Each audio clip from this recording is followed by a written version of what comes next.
ஒரு ஊரில் ஒருத்தர் இருந்தான். ஒரு நாள் காலையில் எழுந்திரிச்சான். ஒரு 10 ரூபாய் எடுத்து சட்டை பையில் வச்சுக்கிட்டான். கடை தெருவுக்கு புறப்பட்டான். காய்கறி வாங்குறதுக்காக அவன் போகிறான். காய்கறி சந்தைக்கு போய் சேர்ந்தான். கத்திரிக்காய் 1/4 கிலோ கொடுங்கன்னான். கொடுத்தாங்க. காசு கொடுக்கறதுக்காக சட்டை பையில் கையை விட்டான். பணத்தை காணும். 10 ரூபாயை சட்டை பையில் வச்சுக்கிட்டு தான் வந்தான். அது இப்போ அங்கே இல்லை. வழியில் எங்கேயும் அது விழுந்துட்டு போல்ருக்கு.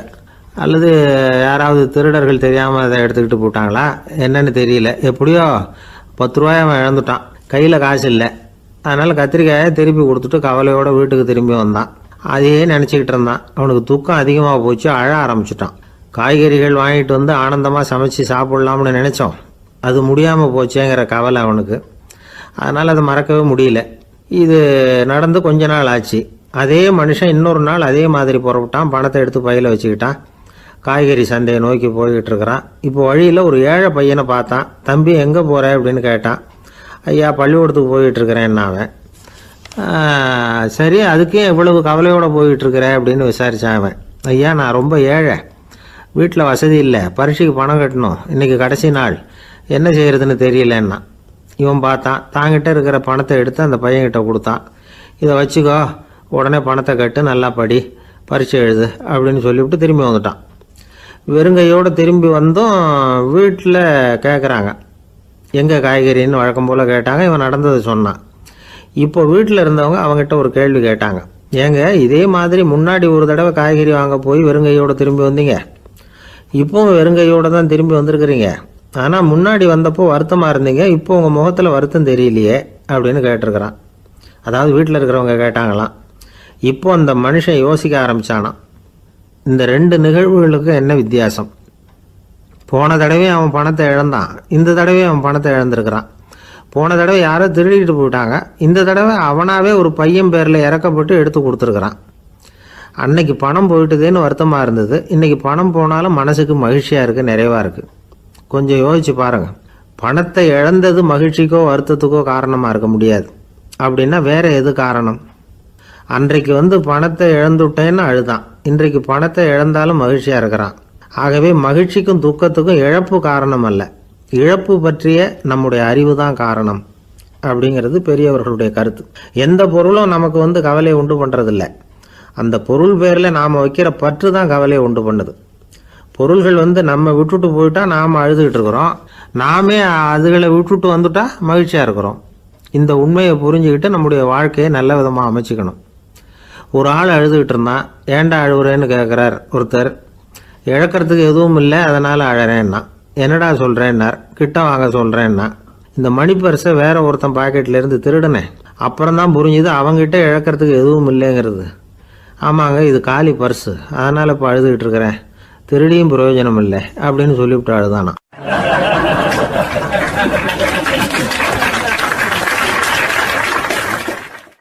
ஒரே ஒரு ஊர், அந்த ஊருக்கு பேர் கொடையாளிப்பட்டி. அந்த பேருக்கு தகுந்த மாதிரி தான் அந்த ஊர் மக்களும். யார் என்ன கேட்டாலும் இல்லைன்னு சொல்லாமல் கொடுப்பாங்க. கொடையாளிகள் நிறைந்த ஊர். இனாமா மட்டும் இல்லை, கடனாகவும் பணம் கொடுப்பாங்க. யாருக்காவது அவசரமாக பணம் தேவைப்பட்டதுன்னு வச்சுக்கோங்க, அந்த ஊருக்கு போய் வாங்கிக்கலாம். பத்திரம் தேவையில்லை, சாட்சி தேவையில்லை, ஜாமீன் தேவையில்லை, எந்த உத்தரவாதமும் கேட்காம பணம் கொடுத்துருவாங்க. நம்மளால் ஒருத்தனுக்கு பணம் தேவைப்பட்டது, சொந்த பந்தமெல்லாம் கேட்டு பார்த்தா யாரும் கொடுக்குற வழியாக தெரியல. எல்லாரும் அவங்கவுங்க சௌரியத்தை பார்க்குறவங்க, அடுத்தவங்க சௌரியத்தை பற்றி கவலைப்படாதவங்க. இவன் எல்லாரையும் கேட்டு பார்த்துட்டு சோர்ந்து போய் உக்காந்துட்டான். அந்த நேரம் தான் கொடையாளிப்பட்டியை பற்றி கேள்விப்பட்டான். அப்படி ஒரு ஊர் இருக்கிறது தெரிஞ்சதும் அந்த ஊருக்கு வழி கேட்டுக்கிட்டு ஒரு நாள் புறப்பட்டு போனான். வயல்காட்டு வழியாக போக வேண்டியிருந்தது. மெதுவாக நடந்து ஊர் எல்லைக்கு வந்துட்டான். 2 பக்கமும் விவசாய வேலைகள் மும்முரமாக நடந்துக்கிட்டு இருக்குது. ஏர் உழுதுகிட்டு இருக்கிறாங்க. அப்போ அங்கே ஒரு ஆளை பாம்பு கடிச்சுட்டுது. பக்கத்தில் வேலை செஞ்சுக்கிட்டு இருந்தவங்க ஓடி வந்தாங்க. அவசரமாக செய்ய வேண்டிய முதல் உதவியெல்லாம் செஞ்சு பார்த்தாங்க, பலன் இல்லை. அந்த ஆள் செத்து போட்டான். அவன் செத்து விட்டான்னு தெரிஞ்சதும் அவனை தூக்கி வரப்பு மேலே போட்டுட்டு எல்லாரும் அவங்கவுங்க வேலையை கவனிக்க ஆரம்பிச்சிட்டாங்க. அங்கே ஒரு ஆள் இவனை பார்த்து சொன்னான், ஐயா நீங்கள் போகிற வழியில் இவன் சொந்தக்காரன், இவனுக்கு சோறு கொண்டுகிட்டு வருவான், இவன் இங்கே செத்துட்டான்னு அவங்ககிட்ட சொல்லிவிடுங்க அப்படின்னா. இவனுக்கு ரொம்ப ஆச்சரியம். என்னடா இது, பாம்பு கடிச்சுட்டுதுன்னதும் பதறி அடிச்சுக்கிட்டு ஓடி வந்தாங்க, செத்துட்டான்னதும் பேசாமல் தூக்கி போட்டுட்டு போயிட்டாங்க அப்படின்னு நினச்சிக்கிட்டே நடந்து போகிறான். எதிரில் சோறு கொண்டுக்கிட்டு ஒரு ஆள் வந்தான். இவன் விவரத்தை சொன்னான். அங்கே உங்கள் சொந்தக்காரன் பாம்பு கடிச்சு செத்து போட்டான் அப்படின்னா. அவன் கொஞ்ச நேரம் அமைதியாக நின்னான். அதுக்கப்புறமா அங்கேயே வரப்பில் உட்காந்து கொண்டுகிட்டு வந்த சோத்தை தானே சாப்பிட்டு முடித்தான். பேசாமல் எழுந்திரிச்சு திரும்பி போயிட்டான். கொஞ்சம் கூட பதறல, அழலை. இப்படியும் ஒரு ஊரா அப்படின்னு நினச்சி ஆச்சரியப்பட்டுக்கிட்டே இவன் ஊருக்குள்ளே போனான். ஒரு பெரிய மனுஷனை பார்த்து பணம் கேட்டான். அவரும் இவனோட பேரையும் ஊரையும் மட்டும் விசாரிச்சுக்கிட்டு தேவையான பணத்தை கொடுத்துட்டார். பணத்தை வாங்கிட்ட பிறகு தன்னுடைய மனசை அரிச்சிக்கிட்டு இருந்த அந்த விஷயத்தை பற்றி கேட்டான். ஐயா, வழியில் ஒருத்தன் செத்துட்டான், அவனை அப்படியே தூக்கி வரப்பில் போட்டுட்டு எல்லாரும் வயல்வெளி வேலைகளை பார்த்துக்கிட்டு இருக்கிறாங்களே அப்படின்னா. இதுக்கு அந்த பெரியவர் சொன்னார், ஆமாம் அப்படி தான் செய்வோம், வேலை முடிஞ்சு வீட்டுக்கு திரும்புகிறப்போ அவனை தூக்கிட்டு வந்து அடக்கம் பண்ணிடுவோம் அப்படின்னார். ரொம்ப ஆச்சரியமாக இருக்கே அப்படின்னா. ஏன் உங்கள் ஊரில் யாராவது செத்துட்டா என்ன பண்ணுவீங்க அப்படின்னு கேட்டார். என்ன இப்படி கேட்குறீங்க, எங்கள் ஊரில் எல்லாம் பணத்தை தூக்க விட மாட்டாங்க, ஒப்பாரி வைப்பாங்க, கட்டி புரண்டு அழுது புலம்பி தீர்த்துருவாங்க அப்படின்னா. இவன் பெரியவர் பார்த்தார். அவங்ககிட்ட கொடுத்த பணத்தை லபக்குன்னு பறிச்சுக்கிட்டார். திருப்பி வாங்கிட்டார். இவன் பதறி போய் நிற்கிறான். அவர் சொன்னார், பணத்தையே விட மாட்டேன்னு கட்டுப்பிடிச்சி அழுதா நான் கொடுத்த பணத்தை மட்டும் எப்படி திருப்பி கொடுக்க போகிறேன், போயிட்டு வா அப்படின்னு விரட்டி விட்டாரான். இந்த கதையை நண்பர் ஒருத்தர் சொன்னார். கதை வேடிக்கையாக தெரிஞ்சால் கூட இதில் கருத்து உண்டு. பணம் பிணம் இது ரெண்டையுமே விடுறதுக்கு அவ்வளவு சுலபமாக மனம் வர்றதில்லை. இந்த ரெண்டு விஷயங்கள்லேயும் அறிவார்ந்த செயல்பாடு தேவை.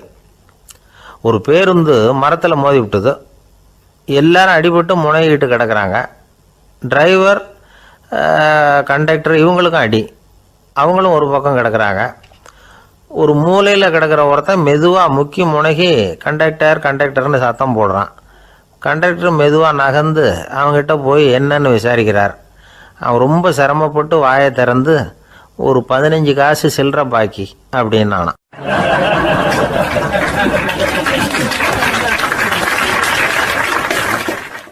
இப்பெல்லாம் நம்ம ஊரில் மாமியார் மருமகள் ஒருத்தர் நல்லா புரிஞ்சுக்கிட்டு நல்ல விதமாக தான் இருக்கிறாங்க பல இடத்துல. அதனால் நான் இப்போ சொல்ல போகிற கதையை கேட்டுவிட்டு இந்த காலத்தில் அவ்வளவு மோசமாக யார் சார் நடந்துக்கிறாங்க அப்படின்னு கேட்டு யாரும் சண்டைக்கு வரக்கூடாது. இன்னொரு உண்மையையும் சொல்லிவிடுறேன். அதாவது இந்த கதையை நமக்கு எழுதி அனுப்பி இருக்கிறதே கொஞ்ச நாளில் மருமகளாகவும் அதுக்கப்புறம் கொஞ்ச காலத்தில் மாமியாராகவும் ஆக போகிற ஒரு நேயர் தான். சரி, இந்த கதைக்கு வருவோம். அதாவது ஒரு சின்ன குடும்பம். அந்த வீட்டில் மாமியார் ஆட்சி. அவங்க வச்சது தான் சட்டம். பிள்ளையாண்டான் எப்படின்னா அம்மா சொல்கிறதையும் கேட்டுக்குவான், மனைவி சொல்கிறதையும் கேட்டுக்குவான். நமக்கு என்னத்துக்கு வம்புங்கிற டைப்பு. மருமகள் பேரில் குறை கண்டுபிடிக்கிறதுலையே அந்த மாமியாருக்கு ஒரு சுவாரஸ்யம். சின்ன சின்ன விஷயத்துலையெல்லாம் குத்தம் கண்டுபிடிச்சிக்கிட்டே இருக்கிறாங்க. பொதுவாக எல்லாரும் எப்படின்னா ஏதாவது ஒரு காரணத்துக்காக சண்டை போட்டுக்கிட்டு இருப்பாங்க. அந்த அம்மா எப்படின்னா ஏதாவது ஒரு சண்டையை போடுறதுக்காக காரணத்தை தேடிக்கிட்டு இருப்பாங்க. அப்படி ஒரு மனசு. அந்த மருமக பொண்ணு பாவம் பயந்து ஒவ்வொரு காரியமும் செஞ்சுக்கிட்டு வந்தது. இப்படியே பல வருஷம் ஓடி போட்டுது. அந்த மாமியாருக்கும் ரொம்ப வயசாகிட்டுது. இருந்தாலும் அந்த பழைய சுபாவம் மட்டும் மாறவே இல்லை. திடீர்னு ஒரு நாள் பக்கவாதம் வந்து அந்த அம்மாவுக்கு ஒரு பக்கம் கை கால் இழுத்துக்கிட்டுது. வாய் சுத்தமாக பேச முடியாமல் போயிட்டுது. சத்தம் மட்டும் வரும். ஒரு பக்கத்து கை காலை அசைக்க முடியும். பேசுகிறதெல்லாம் கையால் தான், அதாவது கை சைகையால். இப்படிப்பட்ட நிலைமையில் கூட அந்த பொண்ணு தண்ணியோ பாலோ இவங்க எதிரில் கொண்டாந்து வச்சா அதை வேணும்னே தட்டி விட்டுட்டு ஒம்பு வளர்க்குறது. அதுக்கப்புறம் அந்த பொண்ணு தரையை சுத்தப்படுத்தும்ல, அதை பார்த்து ரசிக்கிறது. இருந்தாலும் அந்த பொண்ணு இதையெல்லாம் பெருசுப்படுத்தாமல் ரொம்ப பொறுமையாக தான் இருந்தது. ஒரு நாள் வீட்டில் வச்சுருந்த பாலை பூனை குடிச்சிட்டு போயிட்டுது. வயசான காலத்தில் இந்த அம்மா பால் இல்லாமல் கஷ்டப்படுவாங்களே அப்படின்னு நினச்சி பக்கத்து வீட்டில் போய் கொஞ்சம் பால் வாங்கிட்டு காய்ச்சி மாமியார் முன்னாடி கொண்டாந்து வச்சுது அந்த பொண்ணு. வழக்கம் போல் அந்த அம்மா பாலை தட்டி விட்டுட்டாங்க. இது அந்த மருமக பொண்ணு கவனிச்சுட்டுது. இவ்வளவு நாள் பொறுமையாக இருந்த அந்த மருமகளுக்கு இன்னைக்கு இதை பார்த்து தான் அசாத்திய கோபம் வந்துட்டுது. கதவுக்கு பக்கத்தில் சாத்தி வச்சுருந்த உலக்கையை எடுத்து மாமியார் தலையில் போட அது குறி தவறி கழுத்தில் பட அந்த அம்மா கழுத்தை பிடிச்சிக்கிட்டு ஊன்னு கத்த இந்த பொண்ணு ஒன்றும் அலட்டிக்காமல் உலக்கையை எடுத்து மறுபடியும் கதவு பக்கம் சாத்தி வச்சுட்டு அது பாட்டுக்கு நடந்து போயிட்டுது. இருந்தாலும் மனசுக்குள்ளே லேசாக ஒரு பயம்.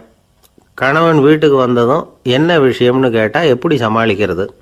அன்னைக்குன்னு பார்த்து ரொம்ப நேரம் கழித்து வீடு வந்து சேர்ந்தான் கணவன். உடனே அந்த அம்மா புகார் பண்ண ஆரம்பிச்சுட்டுது. பேச்சு தான் வராத, அதனால் ஒரு பக்கத்து கையால் சைகை காட்டுது. கதவுக்கு பக்கத்தில் இருந்த உலக்க பக்கமாக கையை நீட்டி காட்டி அப்படியே அந்த கையை தன் கழுத்துக்கு பின்பக்கமாக சுற்றி காட்டி நாக்கை வெளியில் நீட்டி நடந்த விஷயத்த புரிய வைக்கிறதுக்கு முயற்சி பண்ணுது. இவனுக்கு ஒன்றும் புரியல. என்ன சொல்கிறாங்க அம்மா அப்படின்னு மனைவிகிட்ட கேட்குறான். அதுக்கு அந்த பொண்ணு ரொம்ப புத்திசாலித்தனமா, என்னங்க உங்கள் அம்மா சொல்கிறது உங்களுக்கு இன்னும் புரியலையா? அவங்க உங்களை பார்த்து என்ன சொல்கிறாங்கன்னா, ஏன்டா உலக்க மாதிரி நிற்கிற, சாக போகிற எனக்கு சங்கிலி எதுக்கு, என் கழுத்தில் கிடக்கிற இந்த சங்கிலியை கழட்டி என் மருமக கழுத்தில் போடுறா அப்படின்னு சொல்கிறாங்க அப்படின்னு தான். ஓ அப்படியா விஷயம்னு சொல்லி அம்மா கழுத்தில் இருந்த சங்கிலியை எடுத்து மனைவி கழுத்தில் போட்டுட்டு, அம்மா உன் விருப்பப்படியே போட்டாச்சு, இனிமேலாவது நிம்மதியாக படுத்து தூங்கு அப்படின்னு சொல்லிவிட்டு உள்ளே போயிட்டான். பார்த்தீங்களா கதையை? அதனால தான் மாமியார்கள் சைகை காட்டுறதுன்னா கூட இனிமேல் ஜாக்கிரதையாக இருக்கணும்.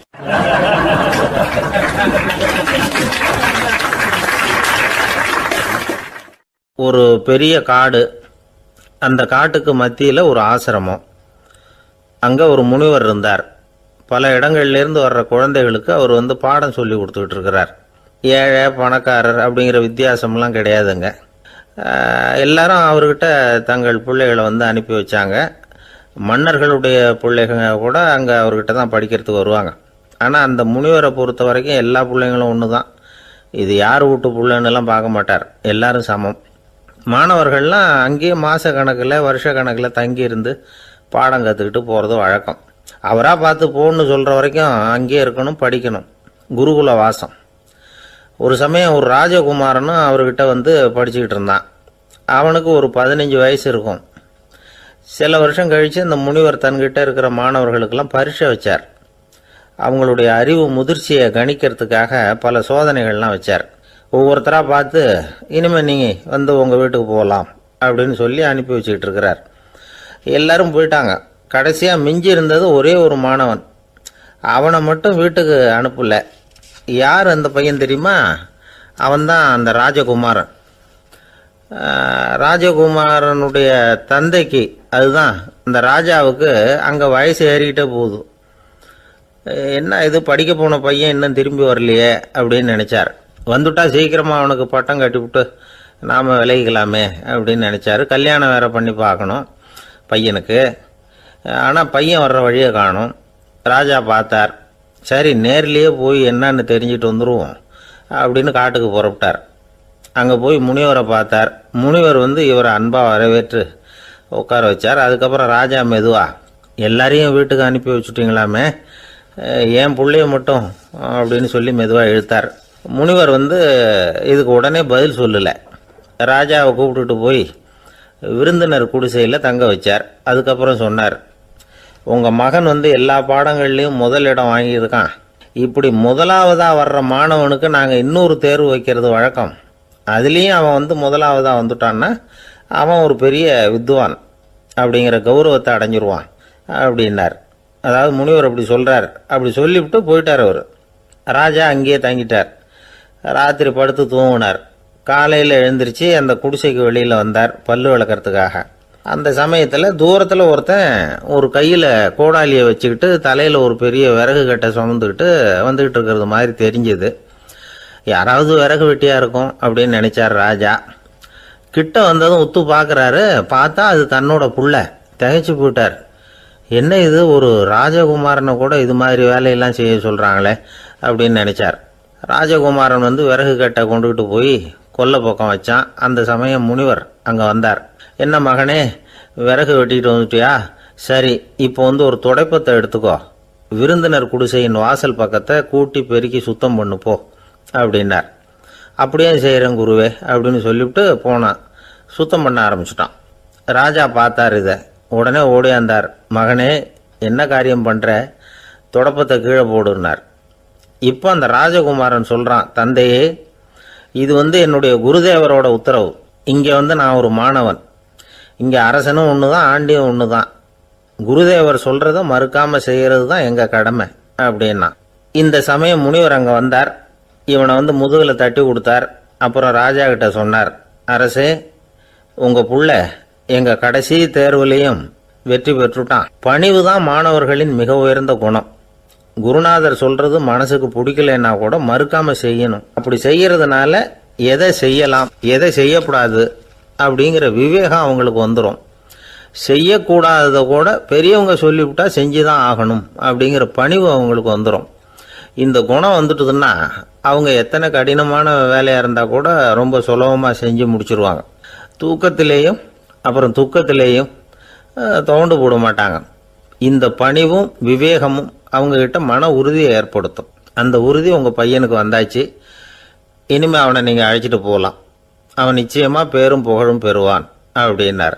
ராஜா அவரை பார்த்து, குருதேவா, புரிஞ்சுக்கிட்டேன், என்னை மன்னிக்கணும் அப்படின்னாரு. அதுக்கப்புறம் மகனை அழைச்சிக்கிட்டு நாட்டுக்கு திரும்பி வந்துட்டார். இந்த கதையை இன்று ஒரு தகவலில் சொல்லுங்க சார், உங்கள் நிகழ்ச்சியில் சொல்லுங்க சார் அப்படின்னு சொல்லி மாணவர்கள் கேட்டால் பணிவாக இருக்கிறது எப்படி அப்படிங்கிறத புரிஞ்சுக்குவாங்க அப்படின்னு சொன்னார் ஒருத்தர். சரி சொல்லுவோம், அதுக்கு முன்னாடி நேர்லேயே ஒரு பையன்கிட்ட சொல்லி பார்க்கலாமே அப்படின்னு தோணுச்சு. உடனே ஒரு பையனை கூப்பிட்டோம். ஏன்பா, உங்கள் வாத்தியார் உனக்கு இது மாதிரி ஒரு பரீட்சை வச்சா என்ன பண்ணுவேன் அப்படின்னு கேட்டோம். நானும் அப்படி தான் சார் நடந்துக்குவேன், விறகு வெட்டுவேன், தொடப்பத்தினால கூட்டி சுத்தம் பண்ணுவேன், உடனே செஞ்சு முடிச்சிருவேன் சார் அப்படின்னா. பலே பரவாயில்லையே அப்படின்னோம்.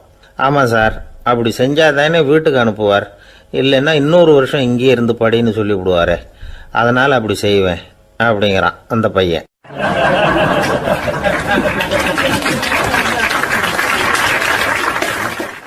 இந்த உலகத்தில் உண்மையாகவே வேதாந்தம் பேசுகிறவங்களும் உண்டு. உள்ளுக்குள்ளே வேற மாதிரி இருந்துக்கிட்டு வெளியில் வேதாந்தம் பேசுகிறவங்களும் உண்டு. ஒரு ஆள் இருந்தார். அவரும் ஒரு கடை வச்சு வியாபாரம் பண்ணிக்கிட்டு இருந்தார். மகா கஞ்சன், யாருக்கும் எந்த உதவியும் செய்ய மாட்டார். எச்சில் கையென்ன ஈர கையை கூட உதற மாட்டார். அப்படிப்பட்ட மனுஷன். அந்த ஊருக்கு ஒரு முனிவர் வந்துக்கிட்டு இருந்தார். வருஷத்துக்கு ஒரு தடவை வருவார். ஒரு நாள் 2 நாள் இருப்பார், அப்புறம் போயிடுவார். அந்த முனிவர் வர்றப்போலாம் இந்த ஆள் எழுந்திரிச்சு ஓடி போய் அவரை வரவேற்பான். ரொம்ப பெரிய வேதாந்தி மாதிரி அவர்கிட்ட பேசிக்கிட்டு இருப்பான். காயமே இது பொய், வெறும் காற்றடைத்த பையும்மா, தர்மம் தலைகாக்கும்மா. பணம் என்ன சார் பணம், இன்னைக்கு ஒருத்தன் கையில் இருக்கும், நாளைக்கு ஒருத்தன் கையில் இருக்கும், எல்லாம் மாயம். எனக்கு தான் இன்னமும் இந்த சம்சார பந்தத்திலிருந்து விடுபடுறதுக்கு நேரம் வரலேம்மா. அந்த முனிவரும் இந்த ஆள் இப்படி சொல்கிறத கேட்ட உடனே, ஏப்பா அப்படி சொல்கிற, இப்போ கூட நீ சரின்னு சொல்லு, உனக்கு தீட்சை கொடுத்து இதிலிருந்து விடுபடுற ஞானத்தை போதிக்கிறேன் பார். உடனே அந்த ஆள் என்ன சொல்லுவான் தெரியுமா? ஐயோ சாமி, இப்போ அது எப்படிங்க முடியும், பிள்ளைங்கள்லாம் சின்ன சிறுசுங்க, அதுகளுக்கெல்லாம் ஒரு கல்யாணம் காட்சின்னு செஞ்சு கடமையை முடிச்சுட்டா நீங்கள் சொல்கிறபடி செஞ்சு விடலாமா. சரி, இன்னும் முனிவர் போயிடுவார். அடுத்த வருஷம் வருவார். இவன் வழக்கம் போல் வேதாந்தம் பேசுவான். சரி, தீட்சை கொடுக்குறேன் வா அம்பார். பேரம்பேத்தியை பார்க்கணும், கோர்ட்டில் கேஸ் ஒன்று இருக்குது, அது முடியணும் அப்படின்னு தயங்க ஆரம்பிச்சிருவான். எல்லாம் சொல்லுவான், ஆனால் குடிக்கிறதுக்கு தண்ணி கூட கொடுக்க மாட்டான். ரொம்ப வருஷம் கழித்து மறுபடியும் ஒரு நாள் அந்த ஊருக்கு முனிவர் வந்தார். இவன் கடைக்கும் வந்தார். அப்புறம் அங்கே கல்லாவில் நம்ம ஆள் இல்லை, அவன் புள்ள தான் உட்காந்துருக்கிறான். அப்பாவை போலவே புள்ளையும் எழுந்திரிச்சு ஓடியாந்து முனிவரை வரவேற்றான். அப்பா எங்கன்னு விசாரிச்சார் முனிவர். ஐயோ, அதை ஏன் கேட்குறீங்க சாமி, உங்ககிட்ட தீட்சை வாங்கி இந்த சம்சார பந்தத்திலேருந்து விடுதலை பெறணும்னு சொல்லிக்கிட்டே இருப்பார், அது நிறைவேறாமலே போய் சேர்ந்துட்டார். போன மாதம் ஒரு நாள் திடீர்னு நெஞ்சு வலிக்குதுன்னார், அவ்வளோதான் போட்டுன்னு போயிட்டார் அப்படின்னு புலம்புனான் பையன். இதை கேட்டதும் முனிவர் சிரிச்சாரான். அவன் எங்கடா போவான், உன் அப்பா எங்கேயும் போகல, இதோ வாழை ஆட்டிக்கிட்டு உன் காலடியிலே இருந்துக்கிட்டு இருக்கான் பார் அப்படின்னு சொல்லி அங்கே நின்றுக்கிட்டு இருந்த ஒரு நாயை சுட்டி காட்டினாரான். என்ன சாமி சொல்கிறீங்க அப்படின்னு ஆச்சரியமாக கேட்டிருக்கான் பையன். உடனே முனிவர் அந்த நாயோட தலையில் ஒரு தட்டு தட்டி, பேசுகிறா அப்படின்னாரான். உடனே அந்த நாய் வேதாந்தம் பேச ஆரம்பிச்சுட்டு தான். காயமே இது போய் வெறும் காற்றடைத்த பைய அப்படின்னு தான். முனிவர் சொன்னார், அடே இப்போவும் ஒன்றும் கெட்டு போகல, நீ விரும்புனா சொல்லு, உனக்கு தீட்சை கொடுத்து என் பின்னாடியே அழைச்சிட்டு போயிடுறேன், அங்கே அழைச்சிட்டு போய் உனக்கு ஞானத்தை போதிக்கிறேன், வர்றியா அப்படின்னு கேட்டிருக்கார். உடனே அந்த நாய் சொல்லிச்சான், ஐயோ அதை ஏன் கேட்குறீங்க சாமி, நான் உண்ணாமல் தின்னாமல் ஏராளமான சொத்து சேர்த்து வச்சுட்டேன். என் பிள்ளைங்க அதோட பெருமை தெரியாமல் ராத்திரி நேரம்லாம் கதவை திறந்து போட்டுட்டு தூங்கிடுவாங்க. அதனால் இப்படி நாயாக பிறந்து ராத்திரி பகலாக சுற்றி சுற்றி காவல் காத்துக்கிட்டு கிடக்கிறேன். இப்போ எப்படி சாமி வர முடியும் அப்படின்னு கேட்டுதான். அறியாமையிலேயே சுகம் கண்டு இப்படி இருக்கிற ஆளுங்களுக்கு எப்படி விடுதலை கிடைக்கும், எப்போ விடுதலை கிடைக்கும் அப்படின்னு கேட்குறார் தசாவதானி, திருக்குறள் பேர் ராமையா. அவர் கேட்குறது நியாயம் தானே. இந்த காலத்து பையன் ஒருத்தன் அப்பா கிட்ட சொன்னான், அப்பா இன்றைக்கி நான் 1 ரூபா மிச்சப்படுத்தி விட்டேன் அப்படின்னு. நானும் அப்படியா, என்னடா பண்ணேன்னு கேட்டிருக்கார் அப்பா. டவுன் பஸ்ஸில் ஏறாமல் அது பின்னாடியே ஓடியாந்தேன், 1 ரூபா மிச்சம் தானே அப்படின்றான். அட பாவி, ஒரு ஆட்டோ பின்னாடி ஓடியாந்துருந்தா 10 ரூபா மிச்சமாயிருக்குமே, வேஸ்ட் பண்ணிட்டியே அப்படின்னாரான் அந்த அப்பா.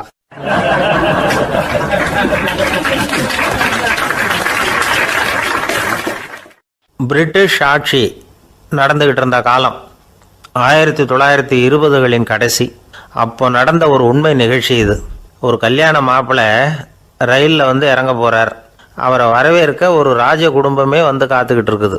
மங்களூர்லேருந்து வந்து இறங்குற அந்த மாப்பிள்ளை யார் தெரியுமா? ஒரு நாய். உண்மைதான், அந்த நாய்க்கு தான் கல்யாணம். சுதேசி சமஸ்தானத்து மன்னர்களில் ஒருத்தர் ஜூனாகட் மகாராஜா. அவரோட வளர்ப்பு நாய் ரோஷனாரா. அதுக்கு கல்யாணம் பண்ணி வைக்கணும்னு ஆசைப்பட்டார். மாப்பிள்ளை தேடினார். மங்களூர் மகாராஜாவோட வளர்ப்பு நாய் ஒன்று இருந்தது, பேர் பாபி. இது ரெண்டுக்கும் கல்யாணம் நடத்த முடிவு பண்ணார். திருமணத்துக்கு வேண்டிய எல்லா ஏற்பாடுகளையும் பண்ணுங்க அப்படின்னு உத்தரவு போட்டார். ஆயிரக்கணக்கான அழைப்புதழ்கள், பல சமஸ்தான மன்னர்கள், ஜமீன்தார்கள், பிரிட்டிஷ் அதிகாரிகள், பெரிய பணக்காரங்க, இப்படி நிறைய பேருக்கு அழைப்புதழ்கள் அனுப்பி வச்சாங்க. பத்திரிகையை பார்த்தவங்கெல்லாம் திகைச்சு போயிட்டாங்களாம். இருந்தாலும் என்ன பண்ணுறது, ராஜாவே அழைக்கிறார், போகாமல் இருக்க முடியுமா? அந்த சமயத்தில் நாட்டின் கவர்னர் ஜெனரலாக இருந்தவர் வந்து இர்வின் பிரபு.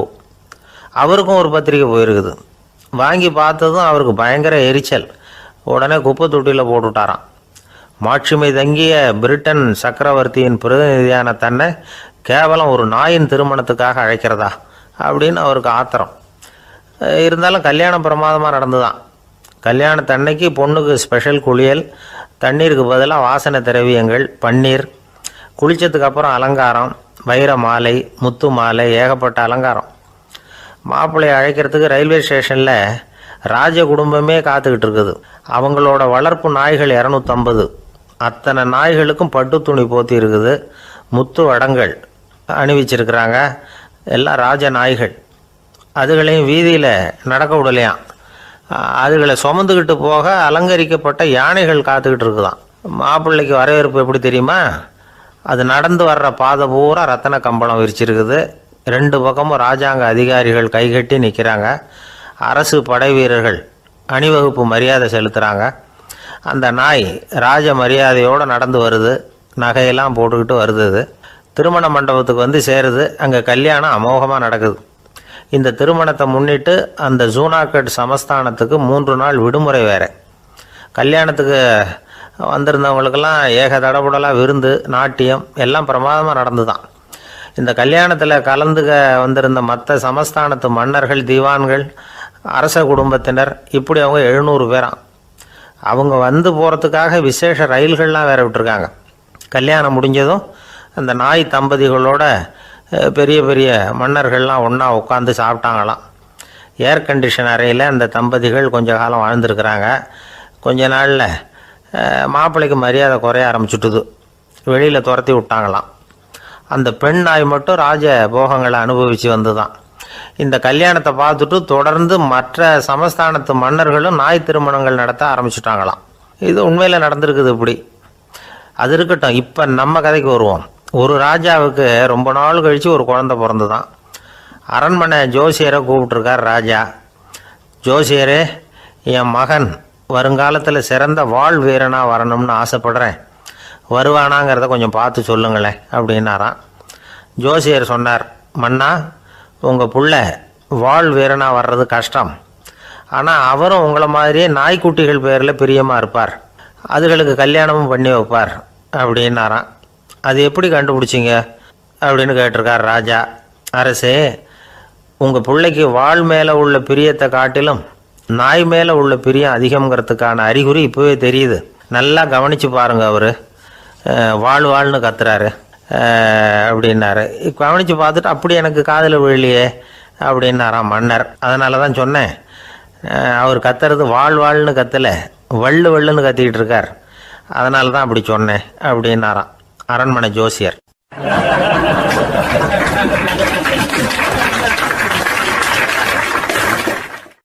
ஒரு கடற்கரை ஓரம், அங்கே ஒரு சின்ன கிராமம். அந்த கிராமத்தில் ஒரு சின்ன பள்ளிக்கூடம். கடற்கரை ஓரத்தில் உள்ள ஒரு விடுதியில் ஓய்வுக்காக ஒருத்தர் வந்து தங்கியிருக்கிறார். பள்ளிக்கூடத்தில் ஏதோ விழா நடக்கிறது மாதிரி தெரிஞ்சுது. உடனே அவர் அந்த பக்கமாக வந்தார். இங்கே என்ன நடக்குதுன்னு விசாரித்தார். பள்ளி ஆண்டு விழா நடக்குதுன்னாங்க. உடனே போனார். கண்காட்சி ஒன்று வச்சுருந்தாங்க. உள்ளே போய் பார்த்தார். பள்ளிக்கூடத்தில் படிக்கிற மாணவர்களே சொந்தமாக தயார் பண்ண பொருள்களை காட்சிக்கு வச்சிருக்கிறாங்க. அந்த ஊர் மக்கள்லாம் அதை கூட்டம் கூட்டமாக போய் பார்த்துக்கிட்டு இருக்கிறாங்க. இவரும் ஆர்வமாக அதையெல்லாம் பார்த்துக்கிட்டே போகிறார். ஒரு இடத்துல ஒரு சின்ன ரயில் செஞ்சு வச்சுருந்தாங்க, மாணவர்களே தயார் பண்ணது. மின்சாரத்தால் அது ஓடுறது மாதிரி பண்ணி வச்சுருந்தாங்க. அதில் ஒரு சின்ன பொத்தான் இருக்கும், அது அமுக்குனா ரயில் ஓடும், சுற்றி சுற்றி வரும். மாணவர்கள் எதிரில் நின்று அதுக்கு விளக்கம் கொடுத்துக்கிட்டு இருக்கிறாங்க. இவர் அதை கவனித்தார், ரயில் ஓடுறத பார்த்தார். அங்கே நின்றுக்கிட்டு இருந்த மாணவர்கள்கிட்ட விளையாட்டாக கேட்டார், ஏன்பா இந்த ரயில் எதனால் ஓடுது அப்படின்னு கேட்டார். இவர் சக்தியினால் ஓடுது அப்படின்னாங்க மாணவர்கள். அது என்ன சக்தின்னு கேட்டார். அதுக்கு பேர் மின்சாரம் அப்படின்னாங்க. சரி, நீங்கள் மின்சாரத்தை பார்த்துருக்குறீங்களா அப்படின்னார். நாங்கள் பார்த்தது இல்லைங்க, ஆனால் இதை செய்யறதுக்கு எங்களுக்கு உதவி பண்ண ஆசிரியர் ஒரு பட்டதாரி, ஒரு கால் அவர் பார்த்துருக்கலாம் அப்படின்னாங்க. அவர் எங்கே இருக்காருன்னு கேட்டார். இதோ அழைச்சிட்டு வர்றோம்னு ஓடினாங்க. அவர் அழைச்சிட்டு வந்தாங்க. அவர்கிட்ட ஒரு பெரியவர் கேட்டார், மின்சாரத்தை நீங்கள் பார்த்துருக்குறீங்களா அப்படின்னு. மின்சாரத்தை பார்க்குறதாவது நான் பார்த்ததே இல்லை. நான் பார்த்தது அது செயல்படுற விதத்தை தான். அது விளக்கை எரிய வைக்குது, ரயிலை ஓட வைக்குது, இது மாதிரி எத்தனையோ எந்திரங்களை செயல்பட வைக்குது. ஆனால் உண்மையிலேயே அது என்னன்னு எனக்கு தெரியாது. ஒருவேளை இந்த பள்ளிக்கூடத்து தலைமை ஆசிரியருக்கு தெரிஞ்சிருக்கலாம், ஏன்னா அவர் ஒரு மேல்நிலை பட்டதாரி அப்படின்னாராம் அவர். சரின்னு போய் தலைமை ஆசிரியரை கூப்பிட்டுக்கிட்டு வந்தாங்க. அவர்கிட்டையும் இதே கேள்வி கேட்டாராம் அவர். மன்னிக்கணும், இந்த கேள்வியை இதுவரைக்கும் யாரும் என்கிட்ட கேட்டதில்லை. சக்தியை யாரும் பார்க்க முடியாது, ஆனால் அது செயல்படும் விதத்தை தான் பார்க்க முடியும் அப்படின்னாராம் அவர். இப்போ இதுவரைக்கும் கேட்டுக்கிட்டு இருந்த பெரியவர் சிரித்தார். சிரிச்சுட்டு சொன்னாராம், சரி அதுக்காக ஒன்றும் கவலைப்படாதீங்க, என்னுடைய பெயர் தாமஸ் ஆல்வா எடிசன் அப்படின்னாராம். இதை கேட்டதும் அங்கே இருந்தவங்களுக்கெல்லாம் அதிர்ச்சி, ஆச்சரியம். என்னது, நீங்கள் தானே எடிசன்? நீங்கள் எவ்வளவு மின்சார கருவிகளை உண்டாக்கி இருக்கிறீங்க, நீங்களா இந்த கேள்வியை கேட்டது அப்படின்னாங்களாம். ஆமாம், நான் தான் கேட்குறேன், ஏன்னா நானே மின்சாரத்தை பார்த்தது கிடையாது அப்படின்னாராம் அவர். அன்புங்கிறது இப்படிப்பட்டது தாங்கிறார் ஓஷோ. அன்புங்கிறது நம்ம உடற்கூறு அமைப்பில் இல்லை, அது நம்ம உடம்புல உள்ள சுத்த சக்தியின் வெளிப்பாடு. அதை உணரத்தான் முடியுமே தவிர பார்க்க முடியாது. அன்பே உன்னை நான் என் இருதயத்தில் வச்சிருக்கிறேன் அப்படின்னுலாம் சொல்லுவான். இதெல்லாம் சும்மா. இது டாக்டர்கள் சொல்கிற இருதயம் கிடையாது. அது ரத்தத்தை தள்ளுகிற ஒரு கருவி, அவ்வளவுதான். ஞானிகள் சொல்லுகிற இதயம் வேற, அது கண்ணுக்கு புலப்படாத ஒரு சக்தி. என்னுடைய இதயம் ரொம்ப விசாலமானது சார் அப்படின்னார் ஒருத்தர். அப்படிங்களான்னு ரொம்ப மரியாதையா, ஆமாங்க டாக்டர் அப்படி தான் சொல்கிறார், கொஞ்சம் வீங்கி போய் பெருசாக இருக்குதான் அப்படின்னார்.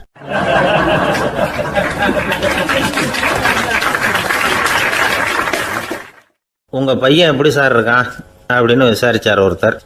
அவன் என்ன சார், எதை சொன்னாலும் காதில் வாங்க மாட்டேங்கிறான், அவன் பாட்டுக்கு போகிறான் வர்றான் அப்படின்னு சொல்லி அழுத்துக்கிட்டார் அப்பா. பெரியவங்க சொல்கிறத சின்ன பிள்ளைங்க கேட்கறது இல்லைங்கிறது ஒரு குறை.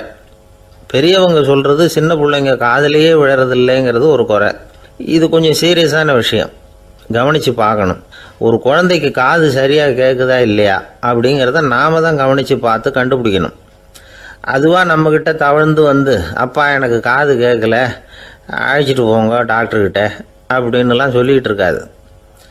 அது சரி, ஒரு குழந்தைக்கு காது சரிவர கேட்குதா இல்லையா அப்படிங்கிறத முன்கூட்டியே நாம் தெரிஞ்சுக்கிறது எப்படி? அதுக்கு சில வழி இருக்குது. உங்கள் குழந்தைய கொஞ்சம் அப்படி கவனித்து பாருங்கள்.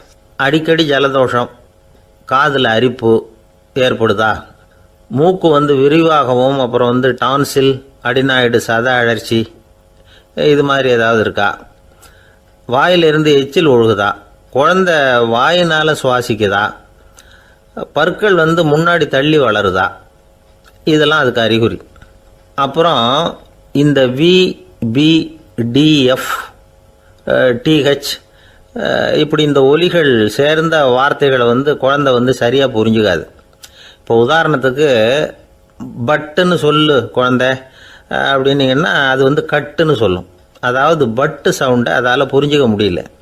அப்புறம் உங்கள் குழந்தை உங்களை உறக்க பேச சொல்கிறானா, அடிக்கடி கேள்வி கேட்குறானா, சாப்பிட்றப்போ கவனம் இல்லாமல் இருக்கானா, படிப்பில் போதுமான முன்னேற்றம் இல்லையா, வகுப்பில் சரியாக கவனிக்கிறது இல்லையா, இப்படிலாம் இருந்தால் ஆரம்பத்திலேயே டாக்டர்கிட்ட அழைச்சிட்டு போய் சிகிச்சையை ஆரம்பிச்சுடலாம்.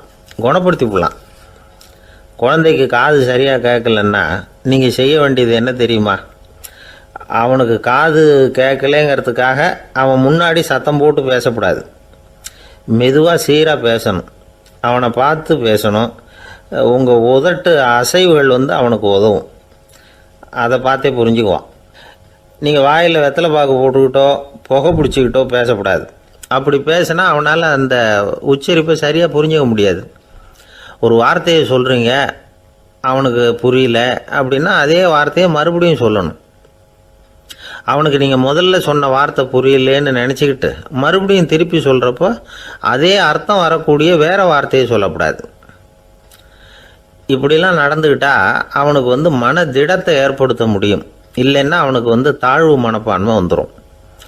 குழந்தைக்கு காது கோளாறுன்னா ஆரம்பத்திலேயே டாக்டர்கிட்ட அழைச்சிட்டு போனால் போதும், குணப்படுத்தி விடலாம். அப்புறம் பார்த்துக்கலாமே அப்படின்னு அலட்சியமாக இருந்துட்டால் தான் கஷ்டம். சில பேர் கோபத்தில் சின்ன பிள்ளைங்க காதை பிடிச்சி திருகிறது உண்டு. இது ரொம்ப தப்பு. காது கையோடு வந்துட்டால் என்ன பண்ணுறது? ஒரு வேடிக்கை கதை. அது கதை தான், நிஜமாக நடந்ததில்லை. அது மாதிரி நடக்காது. ஒரு வேடிக்கைக்காக சொல்லப்படுற கதை. அதாவது ஒரு வீட்டில் அப்பா அம்மாவை பார்த்து சொல்லிகிட்டு இருக்கார், இதை பாரு, நாளைக்கு காலையில் என்னை சீக்கிரம் எழுப்பி விட்ரு, நான் செங்கல்பட்டு வரைக்கும் போயிட்டு வர வேண்டியிருக்கு அப்படின்னாராம். இதை அவங்க பையன் காதில் வாங்கிட்டு இருக்கான். அப்பாவுக்கு சிரமம் வேண்டாமே அப்படின்னு நினச்சி அவனே காலையில் யாருக்கும் தெரியாமல் எழுந்திரிச்சு புறப்பட்டு செங்கல்பட்டு போட்டான். சாயந்தரமாக திரும்பி வந்தான். அப்பா பையனை காணாமல் அலமோதிக்கிட்டு இருக்கிறார். சாயந்தரமாக பையனை பார்த்ததும் எங்கடா போயிட்டு வந்தேன்னு கேட்டார் கோவமாக. செங்கல்பட்டுக்கு போயிட்டு வந்தேப்பா, நீ வேணா அலைய வேண்டாமேன்னு அப்படின்னா. எதுக்கடா போனேன்னு அதட்டினார். அதான்ப்பா, நீ நேற்று அம்மா கிட்ட சொல்லிகிட்டு இருந்த, அதை காதில் வாங்கினேன், உனக்காக நான் போயிட்டு வந்தேன் அப்படின்னா. உடனே எந்த காதில் வாங்கினேன் அப்படின்னு சொல்லி காதை பிடிச்சி திருகினார். அந்த காது கையோடு வந்துட்டுது. இது நடந்து கொஞ்ச நாள் கழித்து அந்த அப்பாவும் பையனும் கடத்தெருவில் போய்கிட்டு இருக்கிறாங்க. எதிரில் ஒரு நாய் ஓடி வந்தது. அதுக்கு 2 காதும் இல்லை. என்ன இது, இந்த நாய்க்குட்டிக்கு 2 காதும் இல்லை அப்படின்னார் அப்பா. அதுக்கு பையன் சொல்கிறான், அப்பா அது 2 தடவை செங்கல்பட்டுக்கு போயிட்டு வந்துடுவோம் அப்படின்னானா.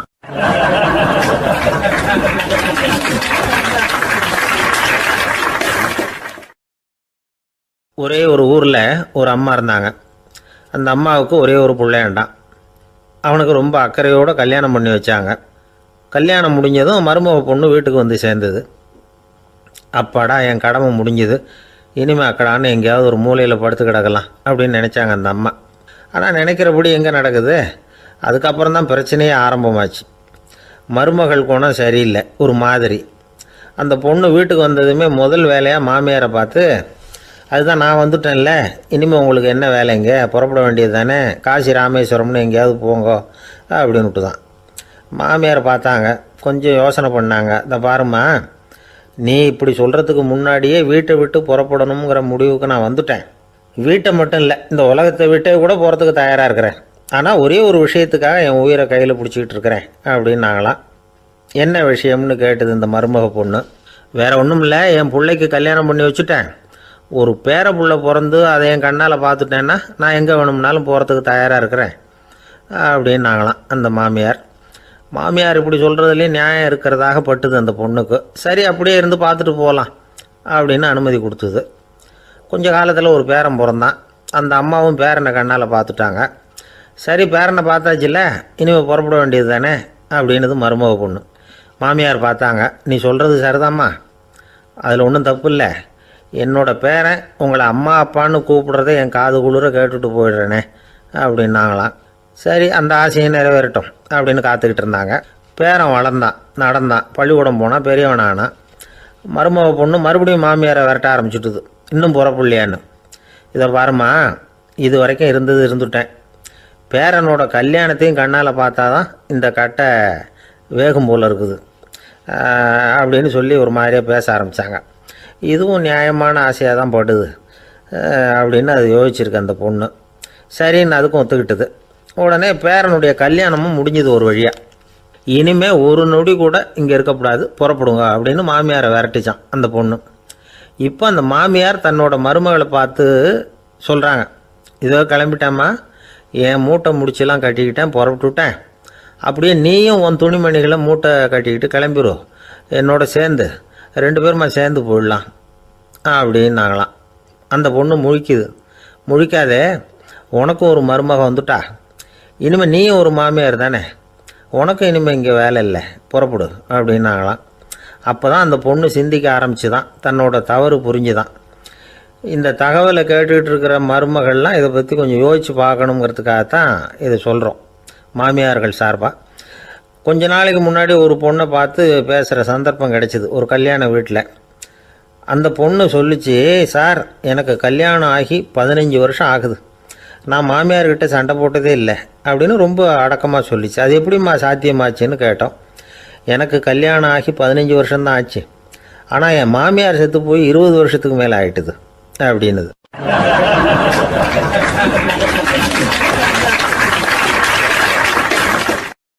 ஒரு அப்பாவுக்கு 2 பிள்ளைங்க. மூத்தவன் ரொம்ப அடக்கம், அப்பா எது சொன்னாலும் கேட்பான், பெரியவங்களுக்கு கீழ்ப்படிஞ்சு நடப்பான். இளையவன் அப்படி இல்லை, தான் நினச்சதை தான் சொல்லுவான், செய்வான். அடுத்தவங்க சொல்கிறத கேட்க மாட்டான், அடங்கி நடக்க மாட்டான். இந்த 2 பேரில் யாரை உங்களுக்கு பிடிக்கும்? பெரியவனை தான் பிடிக்கும், ஏன்னா அவன் தான் சொல்கிற பேச்சை கேட்குறவன் அப்படின்னு சொல்லுவீங்க. ஆனால் ஒரு ஞானி என்ன சொல்கிறார் தெரியுமா? ஒரு குழந்தை அதன் அறிவுக்காக மதிக்கப்பட வேண்டுமே தவிர அதனுடைய கீழ்ப்படியும் தன்மைக்காக அல்ல அப்படிங்கிறார். நம்ம குழந்தைகளை சுயமாக சிந்திக்கிறதுக்கு நாம் விடுறதில்ல, மற்றவங்களை பார்த்து காப்பி அடிக்கிறதுக்கு தான் நாம் அவங்களுக்கு கற்றுக் கொடுக்குறோம். புகழ்பெற்ற மனிதர்கள் சிலருடைய பேரை சொல்லி நீயும் அவர் மாதிரி ஆகணும், இவர் மாதிரி ஆகணும் அப்படின்னு சொல்லிகிட்டே இருக்கிறோம். குழந்தைகள் தங்களுடைய தனித்தன்மையை வளர்த்துக்கிறதுக்கு நாம் தடையாக இருக்கிறோம். ஒரு குழந்தைகிட்ட அனாவசியமாக நம்பிக்கையை வளர்த்துடக்கூடாது, எந்த கோட்பாட்டையும் திணிக்கக்கூடாது. நாம் ஏற்கனவே அர்த்தமில்லாத கருத்துக்களையும் கொள்கைகளையும் மனசில் போட்டு நிரப்பி வச்சுருக்கிறோம். இந்த உலகத்துக்கு புதுசாக சேர்ந்திருக்கிற ஒரு குழந்தையின் தூய்மையான மனசில் நம்ம கருத்துக்களை அறிமுகம் செய்ய அல்லது திணிக்கிறதுக்கு நமக்கு எந்த அதிகாரமும் கிடையாது. ஒரு குழந்தைய நீ இந்த மதத்தை சேர்ந்தவன் அப்படின்னு பிறந்ததுமே ஒரு முத்திரை குத்தி போடுறோம். இது அதோட சுதந்திரத்தை ஆரம்பத்திலேயே கிள்ளி எறிகிறது மாதிரி தான். நீங்கள் ஒரு மதத்தின் வழிமுறைகளை கடைப்பிடிச்சிக்கிட்டு வர்றீங்க, அந்த வழியில் போய்கிட்டு இருக்கிறீங்க, சரி, அதனால் போகிறீங்க. அதுக்காக உங்கள் குழந்தையையும் அதே வழியில் தான் வரணும் அப்படின்னு கட்டாயப்படுத்துறதுக்கு உங்களுக்கு என்ன உரிமை இருக்குது? அந்த குழந்தை சுயமாக சிந்திச்சு ஒரு முடிவுக்கு வரட்டுமே, அதுக்கு நீங்கள் ஏன் தடையாக இருக்கிறீங்க? நமக்கு உண்மையிலேயே நம்ம குழந்தை மேலே அன்பு இருந்தால் இது மாதிரி திணிப்பு வேலைகளை செய்யக்கூடாது. திணிப்பு வேலைகளிலிருந்து குழந்தைகளை காப்பாற்றினா போதும், அதுதான் ரொம்ப முக்கியம். அடுத்த தலைமுறை அற்புதமான தலைமுறையாக உருவாகும். நாம் தான் சாதி மத சங்கடங்களில் மாட்டிக்கிட்டு தவிக்கிறோம். அவங்களாவது சாதி மத வேறுபாடு இல்லாத சமுதாயத்தை பார்க்கட்டுமே, அந்த சௌகரியங்களை அனுபவிக்கட்டுமே. அதுக்கு நாம் என்ன செய்யணும்னா ஒன்றும் செய்யாமல் இருந்தால் போதும். ஒரு குழந்தைகிட்ட நம்ம கருத்தை திணிக்கும் பொழுது என்ன ஆகுது தெரியுமா? அது அவனை அவங்கிட்ட இருந்தே அப்புறப்படுத்தி விடுது, அவனுடைய தனித்தன்மையை அழிச்சுடுது, அவனை ஒரு எல்லைக்குள்ளே திணிச்சுடுது. இதெல்லாம் அன்புங்கிற பேரால் பெற்றோர்கள் செய்கிற தப்பு. இதெல்லாம் கேட்டுக்கிட்டு இந்த காலத்தில் அப்பா ஒருத்தர் சொன்னார், நான் கருத்துக்களை எல்லாம் என் பையன்கிட்ட திணிக்கிறது இல்லைங்க, ஆனால் அதிகமாக சாப்பிட சொல்லி கட்டாயப்படுத்துவேன் அப்படின்னார். உங்கள் வீட்டு சமையல் அவ்வளோ நல்லா இருக்குமான்னு கேட்டாங்க. நல்லா இருந்தால் நான் ஏன் அவனை சாப்பிட சொல்லி கட்டாயப்படுத்த போகிறேன் அப்படின்னார்.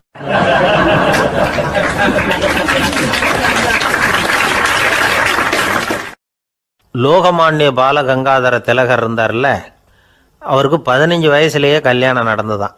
மனைவி பேர் தபிபாய், ரொம்ப பெரிய குடும்பத்து பொண்ணு, நல்ல குணம். அவங்க குடும்பம் நடத்திக்கிட்டு இருக்கிறாங்க. அந்த காலத்தில் திருடர்கள் பயம் அதிகம். இந்த காலத்தில் மட்டும் என்னன்னு கேட்குறீங்களா? நீங்கள் கேட்குறது நியாயம்தான். இருந்தாலும் இந்த காலத்து திருடனுக்கும் அந்த காலத்து திருடனுக்கும் ஒரு முக்கியமான வித்தியாசம் உண்டு. அதாவது அந்த காலத்து திருடன்லாம் நியாயம் அநியாயம் பார்க்குறது உண்டு, இந்த காலத்தில் அப்படி பார்க்குறது இல்லை. அந்த காலத்தில் திருட வர்றவங்கள்ட்ட கூட ஒரு தார்மீக உணர்வு உண்டாம். அதாவது அப்போ உள்ள கொள்ளைக்காரங்க எதை களவாடினாலும் சரி, அரிசியை மட்டும் களவாடுறது இல்லையா, அப்படி ஒரு கொள்கை. அதனால் பாருங்கள், அந்த காலத்து பெண்கள் நகை நட்டுகளை பத்திரமா வைக்கணும்னா பெட்டியில் வைக்கிறது இல்லை, அரிசி பானையில் போட்டு வச்சு விடுறது. இப்போல்லாம் பேங்க்கில் வந்து சேஃப்டி லாக்கர்னு இருக்குல்ல, அது மாதிரி அந்த காலத்தில் வந்து சேஃப்டி லாக்கருங்கிறது அரிசி பானை. இந்த வளையல், மூக்குத்தி, தோடு இப்படி எதுவாக இருந்தாலும் அதில் போட்டு பத்திரமா வச்சுருவாங்க. திருடன் வந்து அரிசி பானை பக்கம் போகிறதில்ல.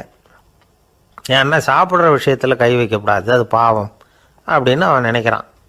திலகரோட மனைவி தபீபாயும் அதே மாதிரி தன்னுடைய ஆபரணங்களை ஒரு அரிசி பானைக்குள்ளே போட்டு மூடி வச்சுருந்தாங்களாம். இப்படி இருந்தப்போ ஒரு நாள் ஒரு பிச்சைக்கார பொண்ணு வீடு வீடாக பிச்சை கேட்டுக்கிட்டே வந்திருக்குது. திலகர் வீட்டுக்கும் வந்து தர்மம் போடுங்க தாயே அப்படின்னு தான் அந்த பொண்ணு. அந்த அம்மா தபீபாய் காதில் இது விழுந்திருக்கு. உடனே கை நிறைய அரிசி அள்ளிட்டு வந்து போட்டிருக்கு. பாத்திரத்தில் அரிசியை போட்டதுக்கு அப்புறம் தான் தெரியுது பளிச்சுன்னு கண்ணில் படுது. அதாவது அந்த அம்மாவோட வைர மூக்குத்தி ஒன்று அரிசியோடு சேர்ந்து அந்த பிச்சைக்கார பொண்ணு பாத்திரத்தில் போய் விழுந்துட்டுது.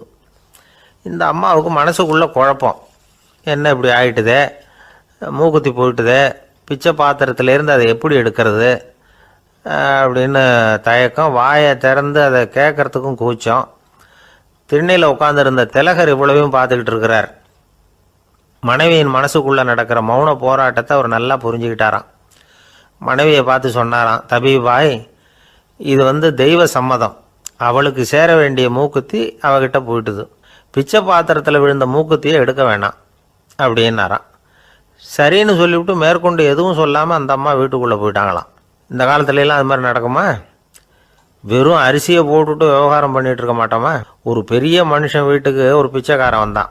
ஐயா, நாங்கள் பிச்சைக்காரங்கள்லாம் சேர்ந்து ஒரு சங்கம் வச்சுருக்குறோம், அதுக்கு நிதி சேர்க்குறோம், அதுக்கு ஒரு 100 ரூபா கொடுத்தீங்கன்னா எங்களுக்கு பெரிய உதவியாக இருக்கும் அப்படின்னானா. அதெல்லாம் ஒன்றும் கொடுக்க முடியாது போ அப்படின்னாரான் அவர். அப்படின்னா ஒரு 50 ரூபாயாவது கொடுங்களேன் அப்படின்ட்டுருக்கான். அதுவும் முடியாதுன்னு சொல்லிவிட்டார். 25 ரூபா அப்படின்ட்டுருக்கான். எதுவும் முடியாது அப்படின்னாரான். சரிங்க, இவ்வளவு பெரிய வீட்டுக்கு வந்துட்டு வெறுங்கையோடு திரும்புறது நல்லா இருக்காது, அதனால் சும்மா ஒரு 1 ரூபா மட்டுமாவது கொடுங்க அப்படின்ட்டுருக்கான் அவன். ஒரு பைசா கூட என்கிட்ட கிடையாது அப்படின்னு விட்டாரான் இவர். அப்படின்னா நீங்கள் ஒரு காரியம் பண்ணுங்களேன் அப்படின்னானா அவன். என்ன செய்யணும் அப்படின்ட்டுருக்கார். எங்கள் சங்கத்தில் நீங்களும் ஒரு மெம்பராக சேர்ந்துருங்க அப்படின்னானா.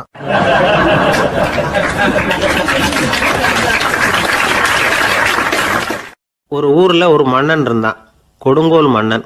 நிறைய தொந்தரவு பண்ணிக்கிட்டு இருந்தான். அவன் ஒரு தடவை என்ன பண்ணான் தெரியுமா? ஒரு தப்பும் பண்ணாத ஒரு இளைஞனை பிடிச்சி ஜெயிலில் அடைச்சுட்டான். அந்த பையனோட சொந்தக்காரங்கள்லாம் ராஜா கிட்ட போனாங்க.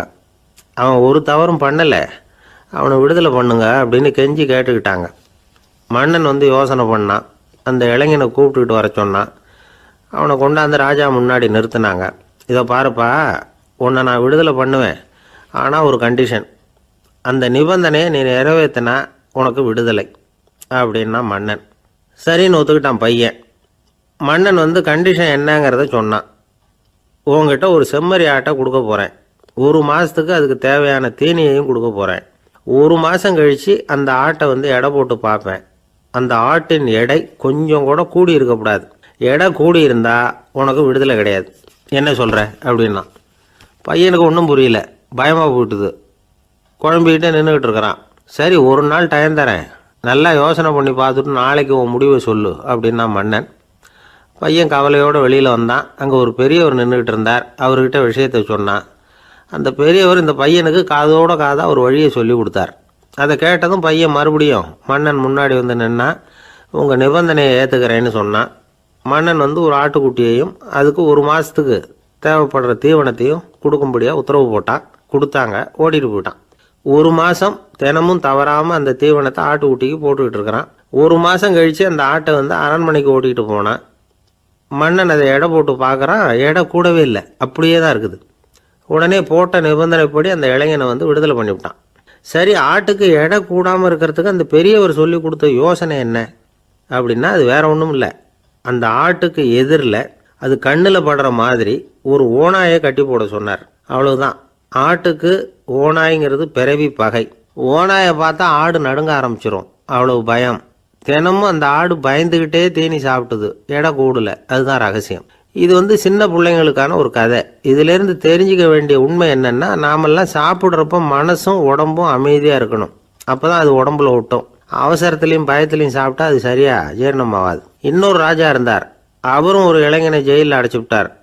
விடுதலை பண்ணணும்னா ஒரு கண்டிஷன்னார். என்னன்னு கேட்டான். ஒரு ஆட்டுக்குட்டியை அவன் முன்னாடி கொண்டாந்து நிறுத்துவேன், நீ அதுக்கிட்ட ஒரு கேள்வி கேட்கணும், அதுக்கு சரியான பதிலை சொல்லணும், அப்படி செஞ்சுட்டா உனக்கு விடுதலைன்னார். இளைஞன் யோசனை பண்ணி பார்த்தான், சரின்னு ஒத்துக்கிட்டான். அது பிரகாரமே ஆட்டுக்குட்டியை பதில் சொல்ல வச்சுட்டான். என்ன நடந்தது தெரியுமா? ஆட்டுக்குட்டியை கொண்டாந்து நிறுத்தினாங்க. இவன் மெதுவாக அதுக்கிட்ட போனான். அது காதுகிட்ட போய் ஏப்ரலுக்கு அடுத்த மாதம் என்ன மாதம்னு கேட்டான். அது உடனே மேன்னு கத்திச்சு. இவன் விடுதலை ஆயிட்டான்.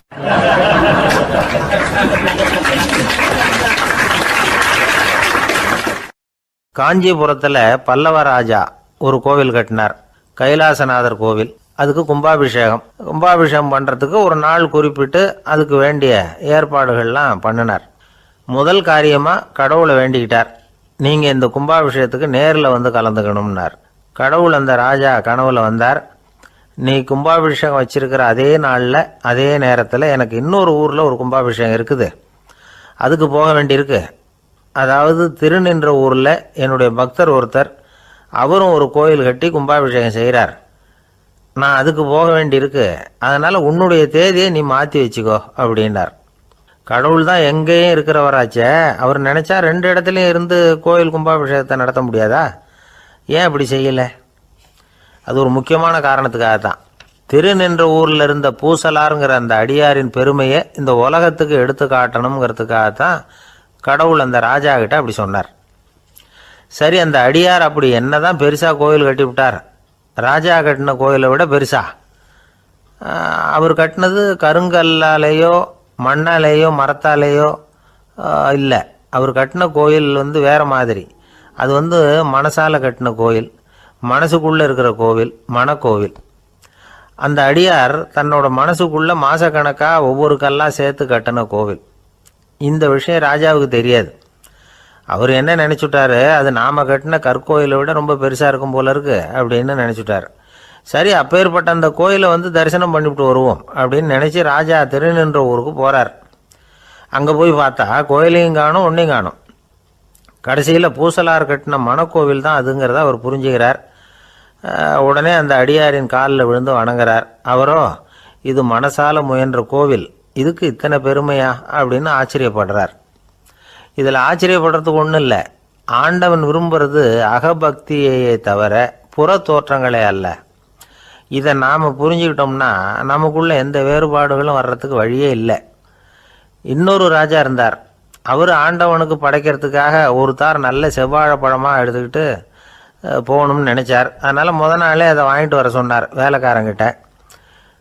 வேலைக்காரன் போனால் கடைத்தெருவில் ஒரு தார் பழம் வாங்கினான். வர்ற வழியில் அவன் குடிசை அப்படியே எட்டி பார்த்துட்டு போவோமேன்னு நினச்சான். போனான். அங்கே இவனோட குழந்தை பாவம் பசியால் கத்திக்கிட்டு இருக்கு. இவன் பார்த்தான், இவ்வளவு பெரிய தாரில் ஒரு 2 பழம் எடுத்தா தெரியவா போகுது அப்படின்னு நினச்சி ஒரு 2 பழத்தை பிச்சு அந்த குழந்தைகிட்ட கொடுத்தான்.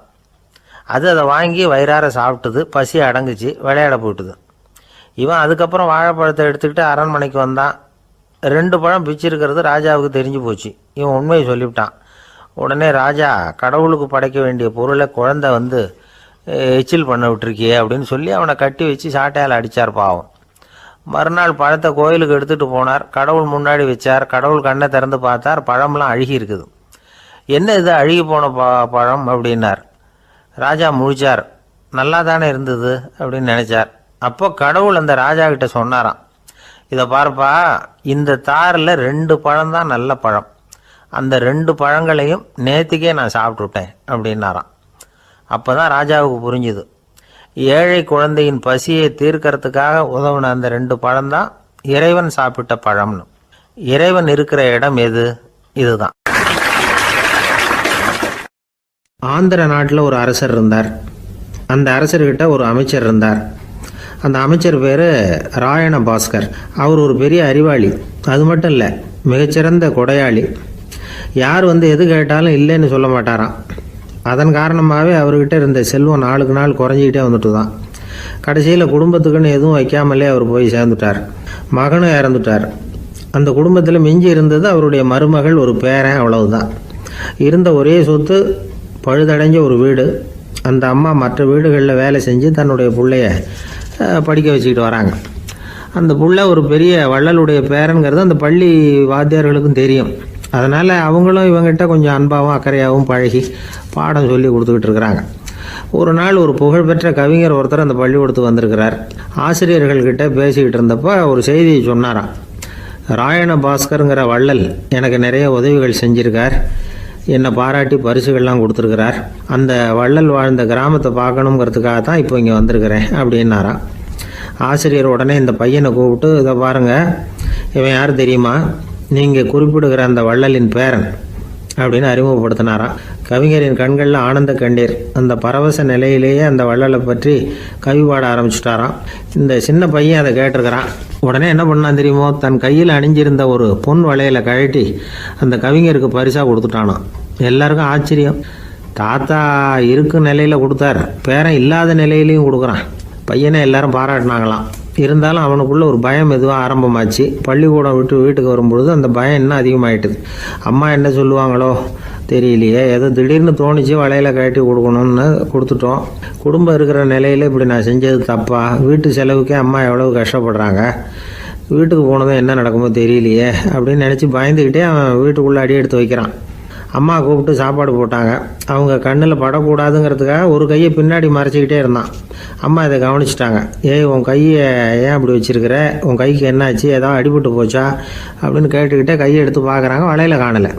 வளையல் எங்கே அப்படின்னு கேட்குறாங்க. இவன் தயங்கிக்கிட்டே நடந்ததை சொல்கிறான். அதை கேட்டதும் அந்த அம்மாவோட முகம் கோபத்தால் சவுந்து போச்சான். முட்டாளே, என்ன காரியம் பண்ண அப்படின்னு கன்னத்தில் அரைஞ்சிட்டாங்களாம். அம்மா, என்னை அடிக்காத, ஏதோ தெரியாமல் தப்பு பண்ணிட்டேன் அப்படின்ட்டுருக்கான். மகனே, வளையலை கொடுத்ததுக்காக நான் உன்னை அடிக்கலை அப்படிங்க, பின்ன எதுக்கு அடித்தேன்னு கேட்டிருக்கான். உன் பாட்டனார் ஒரு பெரிய வள்ளல், அவர் எதையும் பாதி வேலையை செய்கிறதில்ல, அவருடைய பேரை நீ அரைகுறை வேலை செஞ்சுட்டு வந்திருக்கிற அப்படின்னாங்களாம். என்னம்மா சொல்கிறேன்ருக்கான். நீ ஒரே ஒரு வளையலை மட்டும்தானே கட்டி கொடுத்துருக்குற, கொடுக்குறதா இருந்தால் ரெண்டையும் சேர்த்துல கொடுத்துருக்கணும், அதுதானே உங்கள் தாத்தாவுக்கு பெருமை அப்படின்னாங்களாம். அம்மா, தெரியாமல் இப்படி செஞ்சுட்டேன், உங்கள்கிட்டையும் அரை வாங்கிட்டேன் அப்படி இப்படின்னு அவன் சொல்லியிருக்கிறான். இப்போ அம்மா கொஞ்சம் இருங்க, அந்த கவிஞர் இன்றைக்கி நம்ம ஊரில் தான் தங்கியிருப்பார், நாளைக்கு காலையில் தான் அவர் எங்கே இருக்காருன்னு விசாரித்து இன்னொரு வளையலையும் கொடுத்துட்றேன் அப்படின்ட்டுருக்கான். மகனே, நல்ல செயல்களையெல்லாம் நாளைக்குன்னு ஒத்தி போடாத, நாளைக்கு என்ன நடக்குங்கிறது யாருக்கு தெரியும், இப்போவே போ, எங்கே இருக்காருன்னு பாரு அப்படின்ட்டுருக்காங்க. மகன் புறப்பட்டான். பள்ளி ஆசிரியர்கிட்ட போய் கேட்டானா அந்த கவிஞர் எங்கே இருக்காருன்னு. அவர் சொன்னாராம். உடனே போய் அவர் இருக்கிற இடத்துல கதவை தட்டியிருக்கான். ராத்திரி நேரத்தில் இவனை கண்டதும் அவருக்கு ரொம்ப ஆச்சரியம். இவன் இன்னொரு கை வளையலையும் எடுத்து நீட்டியிருக்கான். அவர் திகைச்சு போய் நிற்கிறார். அவரால் என்ன பண்ணுறதுன்னே தெரியல. ஆனந்த கண்ணீர். இது பெரியவர்கள் கூற கேட்ட ஒரு வரலாறு. இன்றைக்கி இப்படிப்பட்டவங்களை பார்க்க முடியுமா? வறுமை வள்ளல் தன்மையை ஒன்று செய்து விடாதுங்கிறதுக்கு இது ஒரு உதாரணம். ஒருத்தன் இன்னொருத்தனை பார்த்து கேட்டானா, எங்கள் தாத்தா உங்கள் தாத்தாவுக்கு 100 ரூபா கடன் கொடுத்துருக்கிறார், அதை எப்போ திருப்பி கொடுக்க போகிறேன்னு. கவலைப்படாத, எங்கள் பேரன் அதை உங்கள் பேரன்ட்ட திருப்பி கொடுத்துருவான் அப்படின்னு நானா அவன்.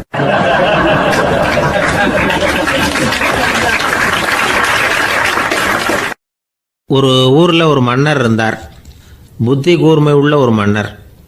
பொதுவாக மன்னர்களுக்கு சந்தேகம் வந்தால் சபையில் உள்ள சான்றோர்கள்கிட்ட கேட்டு தெரிஞ்சுக்கிறது தானே வழக்கம். ஆனால் இங்கே அப்படி இல்லை. மற்றவங்களுக்கு சந்தேகம் வந்தால் மன்னர்கிட்ட கேட்டு தெரிஞ்சுக்குவாங்க. அது மாதிரி கேட்டு தெரிஞ்சுக்கிறதுக்காக ஒரு பெரியவர் ஒரு நாள் வந்தார். அவர் கையில் 3 பொம்மைகள் வச்சுருந்தார். 3 ஒரே மாதிரி பொம்மைகள், கொஞ்சம் கூட வித்தியாசம் தெரியல. ஏது இந்த பொம்மைன்னு கேட்டார் மன்னர். எனக்கு வேண்டியப்பட்ட ஒருத்தங்கிட்ட இருந்து இதை வாங்கிட்டு வந்திருக்கிறேன், நான் தான் அவன்கிட்ட இந்த பொம்மையை செஞ்சு கொடுக்க முடியா கேட்டுக்கிட்டேன். அவன் ரொம்ப புத்திசாலி, அவன் தான் இதை செஞ்சு கொடுத்தான், ஆனால் அதில் ஒரு சிக்கல் அப்படின்னார்.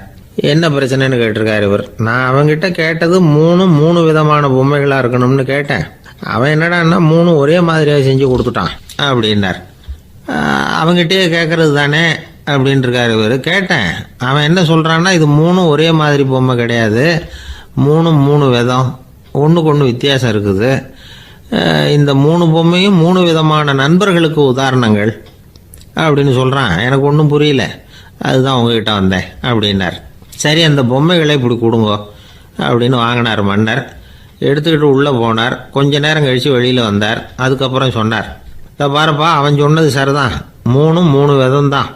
இது இருக்குதே முதல் பொம்மை, இது உத்தமமான நண்பனுக்கு உதாரணம். இந்த ரெண்டாவது பொம்மை இது மத்தியமமான நண்பனுக்கு உதாரணம்.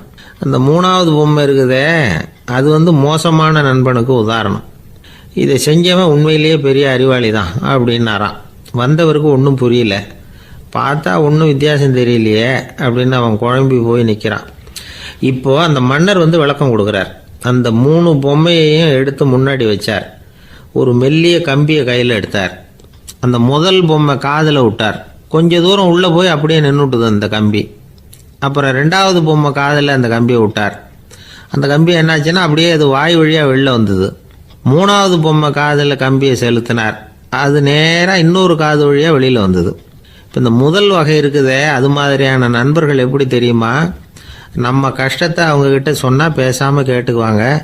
வெளியில் அதை யாருக்கிட்டையும் சொல்லிகிட்டு இருக்க மாட்டாங்க. வெளியில் தெரியாமல் நமக்கு உதவி பண்ணுவாங்க. செஞ்சுட்டு அதை நான் தான் செஞ்சேன்னு சொல்லிகிட்டு இருக்க மாட்டாங்க. அதுதான் கம்பி ஒரு காது வழியாக போய் உள்ளே நின்றுட்டுது. ரெண்டாவது பொம்மையில் கம்பி என்னாச்சு, ஒரு காது வழியாக போய் வாய் வழியாக வெளியில் வருது. இது மாதிரியான நண்பர்கள்கிட்ட நாம் கஷ்டத்தை சொன்னால் அதை அவங்க 4 பேர்கிட்ட போய் சொல்லி நமக்காக உதவி கேட்பாங்க. நமக்குன்னு கேட்டு வாங்கி அதை நம்மகிட்ட கொண்டுகிட்டு வந்து கொடுப்பாங்க. இவங்க மத்தியமமான நண்பர்கள்.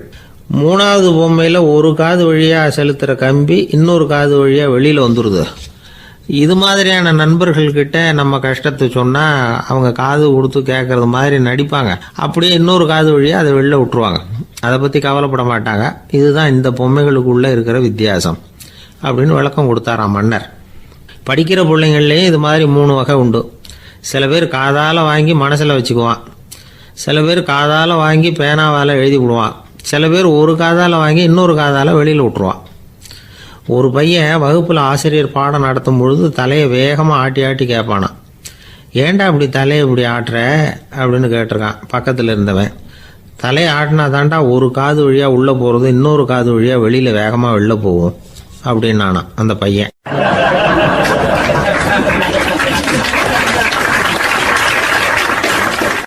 எனக்கு வாழ்க்கையே வெறுத்து போச்சு சார் அப்படின்னு சொல்லிட்டு ஒருத்தர் வந்தார்.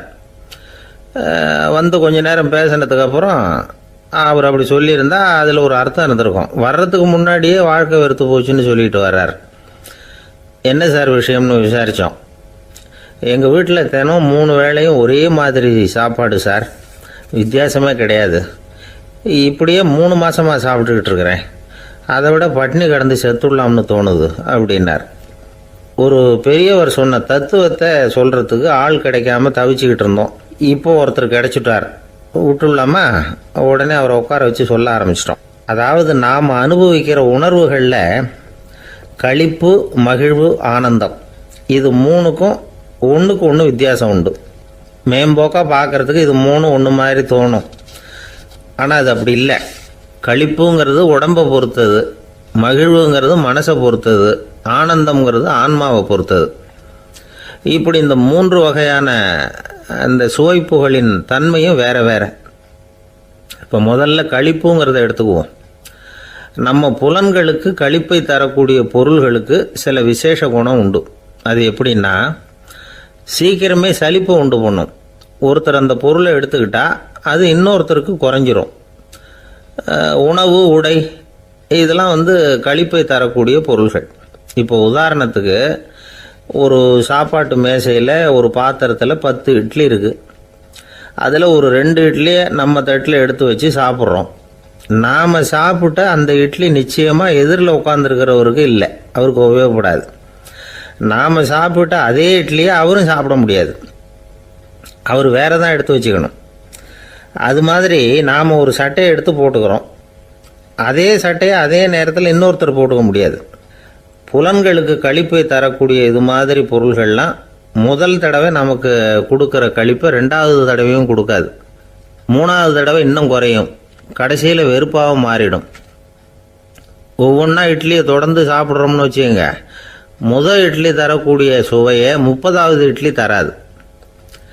முதல் தடவை புது சட்டையை போட்டுக்கிறப்போ நமக்கு இருக்கிற களிப்பு அதே சட்டையை 100வது தடவையாக போட்டுக்கிறோம்னு வைங்க, அப்போ இருக்குமா? இருக்காது. இதுதான் களிப்பு. அதாவது சீக்கிரமே சலிப்பை தரக்கூடியது. ஒருத்தர் எடுத்துக்கிட்டால் இன்னொருத்தருக்கு குறைஞ்சி போகக்கூடியது. ஆனால் மகிழ்ச்சிங்கிறது அப்படி இல்லை. ஒருத்தர் அனுபவிக்கிறதுனால இன்னொருத்தருக்கு குறைஞ்சி போகாது. இப்போ காலையில் சூரியன் உதயம் ஆகிறத பார்த்து சந்தோஷப்படுறோம், அதையே இன்னொருத்தரும் பார்த்து சந்தோஷப்படலாம். ஒரு நல்ல சங்கீதத்தை கேட்குறோம், ஒரு அழகான ஓவியத்தை ரசிக்கிறோம், நீங்கள் ரசிக்கிற அதே நேரத்தில் இன்னொருத்தரும் அதை ரசிக்கலாம். அதனால் அது குறைஞ்சி போகிறதில்ல. இது மகிழ்வு. ஆனால் ஒன்று, ஒரே பாடலை திரும்ப திரும்ப கேட்டுக்கிட்டு இருந்தால் கடைசியில் அலுப்பு தட்டும். அதாவது மகிழ்வுங்கிறது எப்படின்னா, மற்றவங்களோட பகிர்ந்து கொள்றதுனால குறையாது. ஆனால் ஒரே பொருள் மீண்டும் மீண்டும் அனுபவிப்ப தர்றப்போ முதல்ல மகிழ்வு அதிகரித்து அதுக்கப்புறம் அது மங்கி மறைஞ்சு போயிடும். இதுதான் அந்த மகிழ்வுங்கிறதுக்கு இலக்கணம். சரி, இப்போ மூணாவதாக சுகம் தரக்கூடிய ஆனந்தம்ங்கிறது எப்படின்னா, இது நமக்கு உள்ளே இருந்து சுரக்கிறது. மனசு சலனங்கள்லேருந்து விடுபடுறப்போ இந்த ஆனந்தம் நமக்கு கிடைக்கும். இது நிலையான சுகம், ஆத்ம சுகம். களிப்பிலிருந்து மகிழ்வுக்கும் மகிழ்விலிருந்து ஆனந்தத்துக்கும் செல்றது தான் மனிதன் நடத்த வேண்டிய முக்கியமான பயணம். இவ்வளவு விஷயத்தையும் கேட்டுட்டு இந்த காலத்து பையன் ஒருத்தன் வந்தான். சார், இப்போ நீங்கள் ஒரு சாப்பாட்டு மேசையில் ஒரு 10 இட்லி வைக்கிறீங்க, என்ன உட்கார வைங்க, எதிரில் இன்னொருத்தனை உட்கார வைங்க, நான் களிப்பு மகிழ்வுலாம் தாண்டி நேரடியாக ஆனந்தத்துக்கு பயணம் பண்ணி காட்டுறேன் அப்படின்னா. ஒன்றும் புரியல அவன் சொன்னது. அது எப்படி, என்ன பண்ணுவ நீ அப்படின்னு சொல்லி கேட்டோம் ஆச்சரியமாக. 2 இட்லி சாப்பிட்டா தானே சார் களிப்பு, நான் 10 இட்லியும் மொத்தமாக சாப்பிட்ருவேன், அடுத்தவனுக்கு எதுவும் கிடைக்காது, அவனுக்கு கிடைக்காதபடி நாமே சாப்பிட்டுடுறோம்ல, அதுதானே நமக்கு ஆனந்தம் அப்படின்னு அதுக்கு ஒரு விளக்கம் சொல்கிறான்.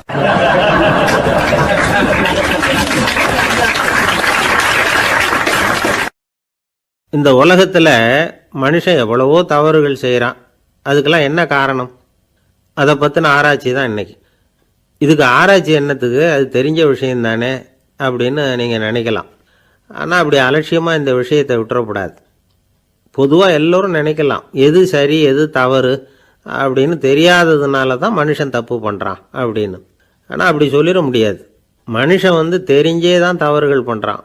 இப்போ உதாரணத்துக்கு ஒரு சாலையில் இடது பக்கம் போக வேண்டிய ஒருத்தர் நடுக்கோட்டை தாண்டி வலது பக்கமாக வண்டியை ஓட்டிகிட்டு போகிறாருன்னு வச்சுங்க.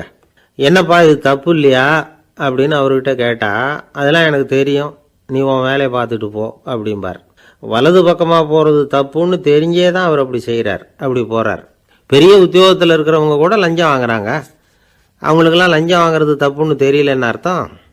திருடுறது தப்புன்னு தெரியாமலாம் மனுஷன் திருடுறான், நல்லாவே தெரியும். நீங்கள் வேணும்னா கேட்டு பாருங்கள், வேறு வழி இல்லை அதனால தான் திருடுறேன்பா. திருடுறது ஒரு புண்ணியமான காரியம்னு திருடனே கூட சொல்ல மாட்டான். திருடுறது தவறுங்கிறது திருடனுக்கு தெரியும் அப்படிங்கிறத விளக்கிறதுக்காக ஒரு பெரியவர் ஒரு கதை சொன்னார். அதாவது 2 திருடர்கள் 2 பேரும் சேர்ந்து ஒரு வீட்டுக்கு போய் ஒரு 10,000 ரூபாயை திருடிட்டு வந்துடுறாங்க. ஒரு காட்டு வழியாக வந்துக்கிட்டு இருக்கிறாங்க. இன்னும் விடியல. 2 பேருக்கும் தூக்கம் கண்ணை சுற்றுது. சரி, இப்படியே ஒரு மரத்தடியில் படுத்து தூங்குவோம், காலையில் விடிஞ்சதும் இந்த பணத்தை 2 பேரும் பங்கு போட்டுக்குவோம் அப்படின்னு முடிவு பண்ணுறாங்க. அதே மாதிரி படுத்து தூங்குறாங்க. நடு ராத்திரியில் ஒரு திருடன் முழிச்சிக்கிறான். விடிகிற வரைக்கும் காத்துக்கிட்டு இருந்தால் 5,000 ரூபா தான் கிடைக்கும், இப்போவே கம்பி நீட்டினா 10,000 ரூபா கிடைக்கும் அப்படின்னு யோசித்து பார்த்துட்டு ஒரு முடிவுக்கு வந்தான். மெதுவாக அந்த 10,000த்தையும் சுருட்டிக்கிட்டு அடுத்தவனுக்கு தெரியாமல் ஓடி போயிட்டான். விடியுது. அடுத்தவன் எழுந்திரிச்சு பார்க்குறான். பணத்தையும் காணலை, பாகஸ்தனையும் காணலை. இந்த திருடன் அந்த திருடனை திட்டுறான். திருட்டு பய, அயோக்கிய பய, இப்படி அநியாயமாக கிளப்பிட்டு போட்டானே அப்படிங்கிறான். இதுலேருந்து என்ன தெரியுது? தெரியாமல் எடுத்துக்கிட்டு போகிறது திருட்டு, அயோக்கியத்தனம், அநியாயம் அப்படிங்கிறது இவனுக்கு தெரிஞ்சிருக்குது. அதனால தான் அடுத்தவனை பார்த்து இப்படி திட்டுறான். அதனால் தெரியாததுனால மனுஷன் தவறு பண்ணுறான்னு சொல்கிறது சரியில்லை. அப்படின்னா மனுஷன் பண்ணுற தவறுகளுக்கு உண்மையான காரணம் தான் என்ன? இதே சந்தேகம் அர்ஜுனனுக்கும் வந்துதான். அதனால தான் அவன் பகவானை பார்த்து கேட்குறான். மனுஷன் தன் விருப்பத்துக்கு விரோதமாக ஏதோ ஒரு சக்தியினால பலாத்காரமாக இழுக்கப்பட்டது மாதிரி பாவம் பண்ணுறானே, அந்த சக்தி என்ன அப்படின்னு கேட்குறான். இதுக்கு பகவான் பதில் சொல்கிறார். காமமும் குரோதமும் தான் அந்த சக்திகள், அதாவது ஆசையும் சினமும். இது 2ம் உன்னுடைய எதிரிகள் அப்படிங்கிறத புரிஞ்சுக்கோ அப்படிங்கிறார். இன்னமும் நுணுக்கமாக பார்த்தா காமத்தினுடைய மறு உருவங்கள் தான் குரோதமும் லோபமும். ஆசை நிறைவேறலைன்னா குரோதம், அதாவது கோபம். ஆசை நிறைவேறிட்டதுன்னா லோபம், அதாவது பேராசை. பாவத்தை கண்ட்ரோல் பண்ணணும்னா அதுக்கு மெயின் சுவிட்ச் எது அப்படிங்கிறது இப்போ தான் தெரியுது. அதுக்கு மனுஷன் தெரிஞ்சே தான் தவறு பண்ணுறான் அப்படின்னு பேசிக்கிட்டோமே. அதுக்கு ஒரு உதாரணம். ஒரு ஆள் ஹோட்டலில் சாப்பிட போனான். சாப்பிட்டு முடித்தான். எழுந்திரிச்சு வந்து முதலாளிகிட்ட பில்லை கொடுத்தான். காசை கொடுக்கல. முதலாளி பணம் கொடுன்னு கேட்டார். இவன் என்கிட்ட பணம் இல்லைன்னா. முதலாளி கொஞ்சம் கூட அலட்டிக்கல. உள்ளே இருந்து ஒரு ஆளை கூப்பிட்டார். இவனை கூப்பிட்டுட்டு போய் இட்லி மாவு ஆட்ட சொல்லுன்னார். இவனும் கவலைப்படாமல் உள்ளே போயிட்டான். அப்போது அழைச்சிட்டு போகிற ஆள் கேட்குறான், ஏன் சார் சாப்பிட்றதுக்கு முன்னாடி காசு இல்லைங்கிறது உங்களுக்கு தெரியாதா அப்படின்னு கேட்குறான். தெரியும், காசு இல்லைங்கிறதும் தெரியும், காசு இல்லாமல் சாப்பிட்டா மாவாட்டணுங்கிறதும் தெரியும் அப்படின்னா அந்த ஆள். அப்படின்னா நீங்கள் உங்கள் வீட்லேயே சாப்பிட்ருக்கலாமே அப்படின்னு கேட்குறான் அவன். அதுக்கு இவர் சொல்கிறாரு, அது எப்படி, அங்கே சாப்பிட்டாலும் நான் இதே வேலையை தானே செய்ய வேண்டியிருக்கும் அப்படின்னாராம்.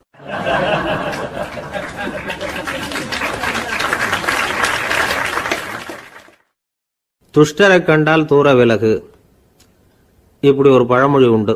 எதுக்காக இப்படி சொல்லி வச்சாங்க? துஷ்டன் ஏதாவது தொந்தரவு கொடுப்பான், அதனால் அவனை கண்டா பயந்துக்கிட்டு ஓடி ஒளிஞ்சிக்கோ அப்படின்னா இதுக்கு அர்த்தம் அப்படி இல்லை. ஒரு துஷ்டன் கிட்ட நெருங்கி போகிறோம்னு வச்சுக்கோங்க, அவன் நமக்கு கெடுதலான ஆலோசனைகள் எதையும் சொல்லலாம், அல்லது அவன் தீய உணர்வுகள் உள்ளவனாக இருக்கலாம், அல்லது தீய செயல்கள் செய்யக்கூடியவனாக இருக்கலாம், அல்லது தீய நட்புனால அவன் ஏற்கனவே கெட்டு போனவனா கூட இருக்கலாம். இப்படிப்பட்டவனை நெருங்கி போனால் அவனோட பாதிப்பு நமக்கும் வந்துடும். அதனால் விலகி போ அப்படின்னு சொல்கிறாங்க. இதையே கொஞ்சம் விவரமாக இப்போ பார்ப்போமே. இப்போ இந்த துஷ்டர்களை 4 வகையாக பிரிக்கிறாங்க. இந்த 4 வகைக்கும் உதாரணம் வேணும்னா வேற எங்கேயும் போக வேண்டியதில்லை, மகாபாரதத்தை பார்த்தாவே போதும். அதில் இந்த 4 வகையான தீயோரும் வர்றாங்க. முதல் வகைக்கு உதாரணம் சகுனி. இவன் மனசில் எப்பவும் தீய எண்ணங்கள் தான் நிறைஞ்சிருக்கும். கனவுல கூட தீய ஆலோசனைகள். யாராவது ஒருத்தர் நல்லபடியாக வாழ்ந்தா அதை இவனால் சகிச்சிக்க முடியாது. இப்படிப்பட்டவனோட நெருங்கிய தொடர்பு துரியோதனனுக்கு கிடைச்சிது. துரியோதனன் எப்படின்னா அவன் ஏற்கனவே தீய காரியங்கள் செய்யறதுக்கு தயங்காதவன். அப்படிப்பட்டவனுக்கு தீய போதனைகள் செய்யறதுக்கு சகுனி உதவுனான். இந்த 2 பேரோட சகவாசம் இன்னொருத்தனுக்கு கிடைச்சது. அவன் யாருன்னா துச்சாதனன். அவன் தீய நடத்தை உள்ளவன். இந்த 3 பேரும் ஒன்று சேர்ந்தா என்னத்துக்கு ஆகும்? உலகமே கெட்டு போடும்ல. இந்த 3 துஷ்டர்களோட நல்லவன் ஒருத்தன் சேர்ந்தான். அவன் தான் கர்ணன். கர்ணன் இயல்பாகவே உத்தம குணம் உள்ளவன். அவன் நல்லவங்களோட சேராமல் இப்படிப்பட்ட கெட்டவங்க கிட்ட நட்பு வச்சுக்கிட்டான். அதனால் அவனும் தீய செயல்களில் ஈடுபடுறது மாதிரி ஆயிடுது. துரியோதனனுடைய நண்பனா அவனுடைய ஆதரவில் வளர்ந்ததுனால அவனுக்கு துணையாக இருக்க வேண்டியிருக்குது அப்படின்னா. நட்பு உரிமையினால் உதவி புரிய வேண்டியது சரிதான், அது தப்புன்னு சொல்ல முடியாது. இருந்தாலும் தீய செயல்களுக்கு உதவி செய்கிறது சரியில்லை. புத்தி பலம் புஜ பலம் எல்லாம் இருந்தால் கூட தெய்வ பலம் இல்லைன்னா ஜெயிக்க முடியாது. கர்ணன் மகா வீரன். இருந்தாலும் கடைசியில் அவன் கதி என்னாச்சு? அவங்ககிட்ட எல்லா நல்ல குணங்களும் இருந்தது, இருந்தாலும் ஏன் இப்படி ஆச்சு? தீயவர்களுடைய சேர்க்கை தான் காரணம். அவங்களோட சேர்ந்ததுனால இவனையும் அப்படியே நினைக்க ஆரம்பிச்சுட்டாங்கல்ல. 4 வகை துஷ்டர்களில் இவனும் ஒரு வகை அப்படின்னு சொல்ல ஆரம்பிச்சிட்டாங்க. அதாவது தீய ஆலோசனைக்கு சகுனி, தீய உணர்வுகளுக்கு துரியோதனன், தீய செய்கைக்கு துச்சாதனன், தீய நட்புக்கு கர்ணன். இப்படி உதாரணமாயிட்டான். அதனால தான் துஷ்டரை கண்டால் தூர விலகு அப்படின்னு சொன்னாங்க. அது புராண காலம். இப்பெல்லாம் நிலைமை கொஞ்சம் வேற விதமாக இருக்குது. அன்னைக்கு ஒரு நாள் அப்படிதான் ஒரு காட்டு பாதையில் யாரோ ஒருத்தர் அடிபட்டு கிடந்தார். யாரோ ஒரு துஷ்டன் அவனை அடித்து போட்டுட்டு போயிட்டான் போல இருக்கு.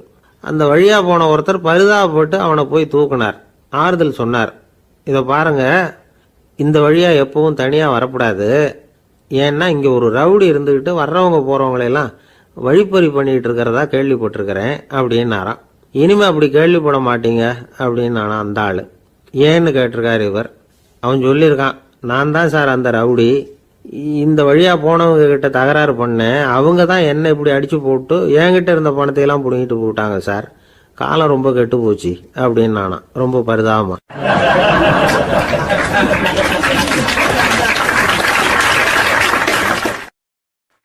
ஒரு ஊரில் ஒரு பெரிய செல்வந்தர் இருந்தார். பணத்துக்கு பஞ்சம் இல்லை. அதனால் இந்த உலகத்தில் முடியாத காரியம் எதுவும் இல்லைன்னு நினைச்சார். பணம் இருந்தாலே அந்த நினப்பு தானாக வந்துடும். அதனால் இவரும் அப்படி நினச்சதில் ஒன்றும் தப்பு இல்லை. அந்த ஊருக்கு குருநானக் ஒரு தடவை வந்தார்.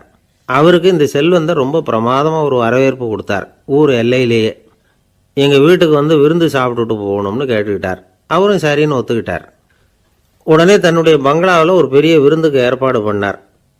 குருநானக்கை அழைச்சிட்டு வீட்டுக்கு போனார், உட்கார வச்சார். ஐயா, நான் இந்த ஊர்லேயே ரொம்ப பெரிய வசதி உள்ளவன், என்னால் எல்லாம் முடியும். உங்களுக்காக நான் என்ன செய்யணும்னு சொல்லுங்கள். எதுவாக இருந்தாலும் பரவாயில்ல, எவ்வளவு செலவானாலும் பரவாயில்ல, என்னால் செய்ய முடியும். என்ன செய்யணும்னு சொல்லுங்கள், அது போதும், நான் செய்கிறேன் அப்படின்னு நான் ரொம்ப பணிவா. இதை கேட்டதும் குருநானக் சிந்திச்சார் கொஞ்ச நேரம். அதுக்கப்புறம் தன்னோட சட்டை பைக்குள்ளே கையை விட்டு ஒரு பழைய ஊசி ஒன்று எடுத்தார். அந்த செல்வந்தர்கிட்ட கொடுத்தார். இதை பாருங்கள், இவ்வளவு தூரம் நீங்கள் கேட்கறதுனால சொல்கிறேன், எனக்கு நீங்கள் செய்ய வேண்டிய உதவி இதுதான்னார். ஊசியை கையில் வாங்கிக்கிட்டு இதை என்ன செய்யணும்னு சொல்லுங்க அப்படின்னார் அவர். நீங்கள் செய்ய வேண்டியது என்னென்னா, இந்த ஊசியை பத்திரமா வச்சிருக்கணும். நாம் 2 பேரும் இறந்து போனதுக்கு பின்னாடி இன்னொரு உலகத்தில் நாம் சந்திக்கக்கூடிய வாய்ப்பு இருக்குது. அப்போ இந்த ஊசியை என்கிட்ட கொண்டாந்து கொடுக்கணும். இதுதான் நீங்கள் எனக்காக செய்ய வேண்டிய உதவி அப்படின்னார் குருநானக் லேசாக சிரிச்சுக்கிட்டே. இதை கேட்ட உடனே இந்த பெரியவர் முழிக்க ஆரம்பிச்சிட்டார். அது எப்படிங்க, நான் சாகிறப்ப எப்படி இந்த ஊசியை எடுத்துக்கிட்டு இன்னொரு உலகத்துக்கு வர முடியும்னார். ஊசி மாதிரி ஒரு சின்ன பொருளை கூட இந்த உலகத்தை விட்டு நாம் போகிறப்ப எடுத்துகிட்டு போக முடியாதுங்கிறப்போ உங்களோட செல்வத்தையெல்லாம் எப்படி அங்கே எடுத்துகிட்டு வர போகிறீங்க அப்படின்னு கேட்டார் குருநானக். அதுக்கப்புறம் தான் அந்த பெரியவர் யோசிக்க ஆரம்பித்தாராம். குருநானக் சொல்கிறார், இதை பாருங்கள், நாம் செய்கிற நல்லது கெட்டது தான் கடைசி வரைக்கும் நம்ம கூட இருக்கும். அடுத்தவங்க நல்லா இருக்கணுங்கிறதுக்காக பொருளை செலவு செய்யணும். அப்படி செய்யலைன்னா எந்த பிரயோஜனமும் இல்லை அப்படின்னார். அதுக்கப்புறம் தான் அந்த செல்வந்தரின் அறிவு கண் திறந்து தான். உடனே குருநானக்கை வணங்கினார். ஐயா, என்கிட்ட இருந்த ஆணவம் போயிட்டுது, இனிமேல் என்கிட்ட இருக்கிற செல்வத்தை நல்ல வழியில் செலவழிப்பேன் அப்படின்னாராம். நம்மக்கிட்ட இருக்கிற பணம் எப்பவும் நம்ம கூடவே வந்துக்கிட்டு இருக்காதுங்கிறதுக்கு இது ஒரு உதாரணம். அதுக்காக நாம் பணம் சேர்க்கறத பற்றி கவலைப்பட வேண்டியதில்லை, பேசாமல் படுத்து தூங்கிக்கிட்டு இருந்தால் போதும் அப்படின்னு இதுக்கு அர்த்தம் பண்ணிக்கக்கூடாது. முறையான வழியில் பணம் சேர்க்கணும், அதை முறையான வழியில் செலவு பண்ணணும். அதனால் ஏற்படக்கூடிய மன நிறைவு இருக்குது பாருங்கள், அது அனுபவித்தவங்களுக்கு தான் தெரியும். சொர்க்கத்துக்கு போகிறவங்க இங்கேருந்து பணத்தை எடுத்துகிட்டு போக முடியாது. ஆனால் நம்ம செல்வத்தை இங்கே மற்றவங்களுக்கு பயன்பட செய்து அதனால் ஏற்படுற புண்ணியம் இருக்குது பாருங்கள், அதை எடுத்துகிட்டு போக முடியுமா. இதுதான் ஆன்மீகவாதிகள்லாம் சொல்கிற கருத்து. ஜான் நியூட்டன் ஒருத்தர், அவர் சொன்னார், நான் எப்போவாவது சொர்க்கத்துக்கு போய் சேர்ந்தேன்னா அங்கே 3 அதிசயங்களை பார்ப்பேன்னார். என்னன்னு கேட்டாங்க.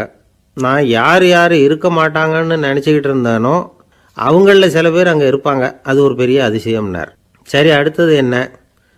2வது அதிசயம் என்னன்னா, அங்கே இருப்பாங்கன்னு நான் எதிர்பார்த்த சில பேர் அங்கே இருக்க மாட்டாங்க அப்படின்னார்.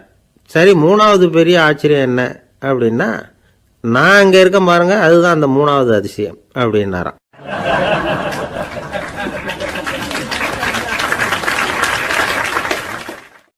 ஒரு மனுஷனை பார்த்து என்கிட்ட வாலாட்டாதே அப்படின்னு சொன்னால் அவன் நம்மக்கிட்ட ஏதோ வம்புக்கு வர்றான்னு அர்த்தம்.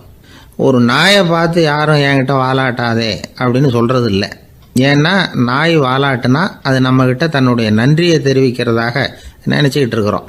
ஆனால் அது அப்படி இல்லை அப்படின்னு சொல்கிறாங்க அது சம்பந்தமான நிபுணர்கள்.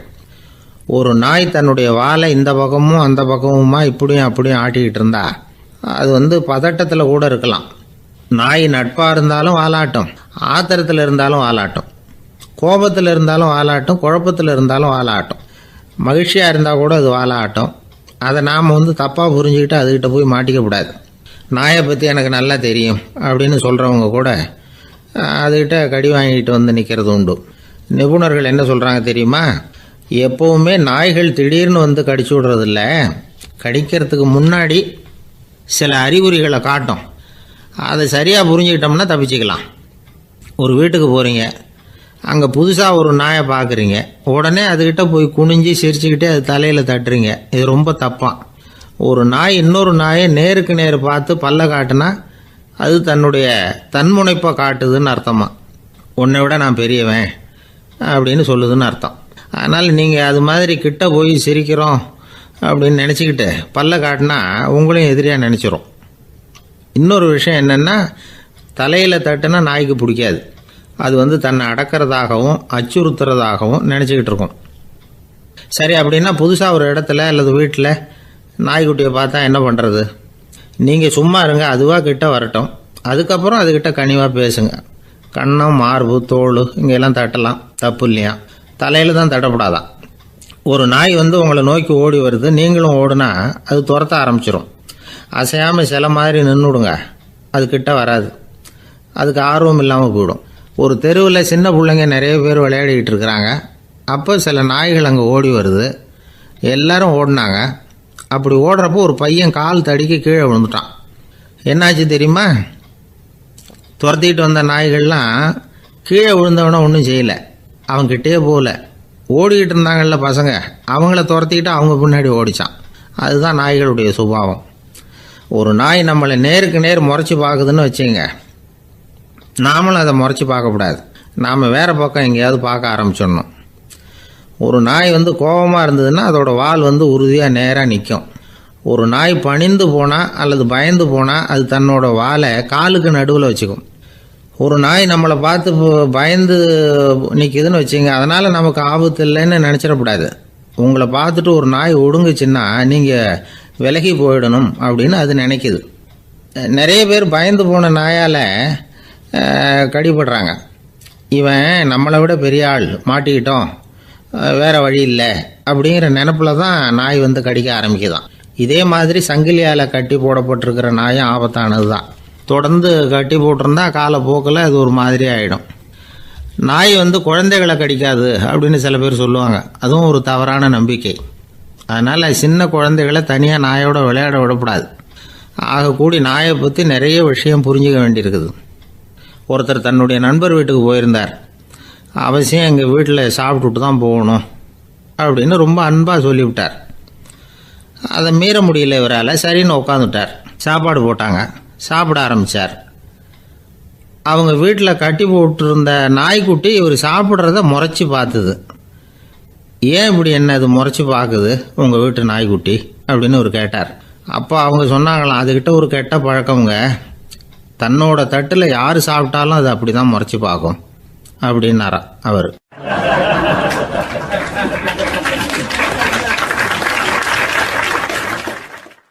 இன்பம் துன்பம் இது ரெண்டும் சேர்ந்தது தான் வாழ்க்கை. இது எல்லாரும் சொல்லிகிட்டு இருக்கிற ஒரு உண்மை. அது சரி, இது ரெண்டும் வர்றதுக்கு என்ன காரணம்? துறவி ஒருத்தர் யோசித்து பார்த்துருக்கார்.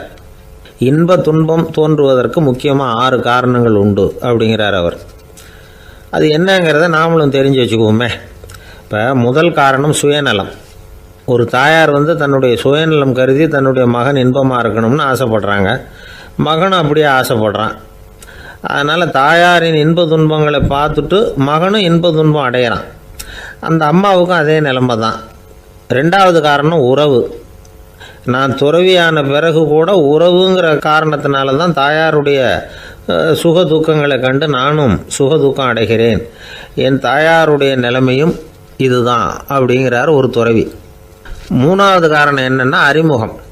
எனக்கு அறிமுகமான ஒருத்தரை ரயில் நிலையத்தில் சந்திக்கிறேன். அவர் தன்னுடைய பணப்பையை எங்கேயோ தொலைச்சி விட்டு வருத்தப்பட்டுக்கிட்டு இருக்கிறார். நானும் வருத்தப்படுறேன்.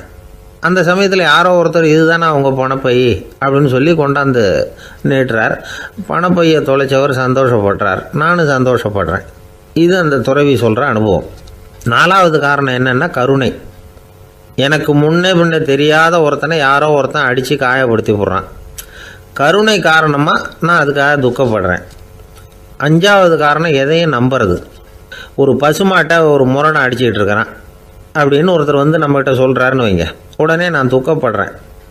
இன்னொருத்தர் வந்து அந்த முரணனை போலீஸ்காரங்க பிடிச்சிட்டு போயிட்டாங்கன்னு சொல்கிறாரு, நான் உடனே சந்தோஷப்படுறேன். 3வதாக ஒருத்தர் வந்து முதல் 2 பேரும் சொன்னது பொய்யுங்கிறார். அப்போ நான் இன்ப துன்பம் ரெண்டுமே இல்லாமல் நிம்மதியாக இருக்கிறேன். இது ஒரு விதம். அடுத்தது 6வது காரணம் என்னென்னா தன்மயமாகுதல். ஒரு நாவல் படிச்சுக்கிட்டு இருக்கிறோம், அதில் வர்ற பாத்திரங்களோட நாம் ஒன்றி போயிடுறோம். அதில் வர்ற பாத்திரங்கள் சிரிச்சுதுன்னா நாமளும் சிரிக்கிறோம், அது அழுதுன்னா நாமளும் அழறோம். அதெல்லாம் வந்து அந்த துறவி சொல்கிற அனுபவ உண்மைகள். இன்ப துன்பம் இது ரெண்டும் தோன்றுவதற்கு சுயநலம், உறவு, அறிமுகம், கருணை, எதையும் நம்புறது, தன்மயமாகிறது, இது எல்லாம் தான் முக்கிய காரணம் அப்படின்னு அவர் சொல்கிறார். ஆகக்கூடி ஒட்டு மொத்தமாக யோசனை பண்ணி பார்த்தா பிற பொருள்கள் மீது பற்றுதல் காரணமாக தான் நாம் இன்ப துன்பம் அடையிறோம் அப்படிங்கிறத புரிஞ்சிக்க முடியுது. மனுஷன் இன்ப துன்பம் அடையிறதுக்கு 7வது காரணம் கூட ஒன்று உண்டு அப்படின்னு சொல்லிகிட்டே வந்தார் ஒருத்தர். அது என்ன அப்படின்னு கேட்டோம். அதுதான் சார் இந்த நீங்கள் சொல்லிட்டு வர்ற இன்று ஒரு தகவல்னார். எப்படி சொல்கிறீங்கன்னு கேட்டோம். இன்று ஒரு தகவல் கேட்க ஆரம்பிக்கிறப்போ மனசில் இன்பம், ஆரம்பித்த உடனே இது ஏற்கனவே கேட்ட சமாச்சாரமாச்சே அப்படின்னு நினைக்கிறப்போ துன்பம் அப்படின்னு அதுக்கு ஒரு விளக்கம் கொடுத்தார் அவர்.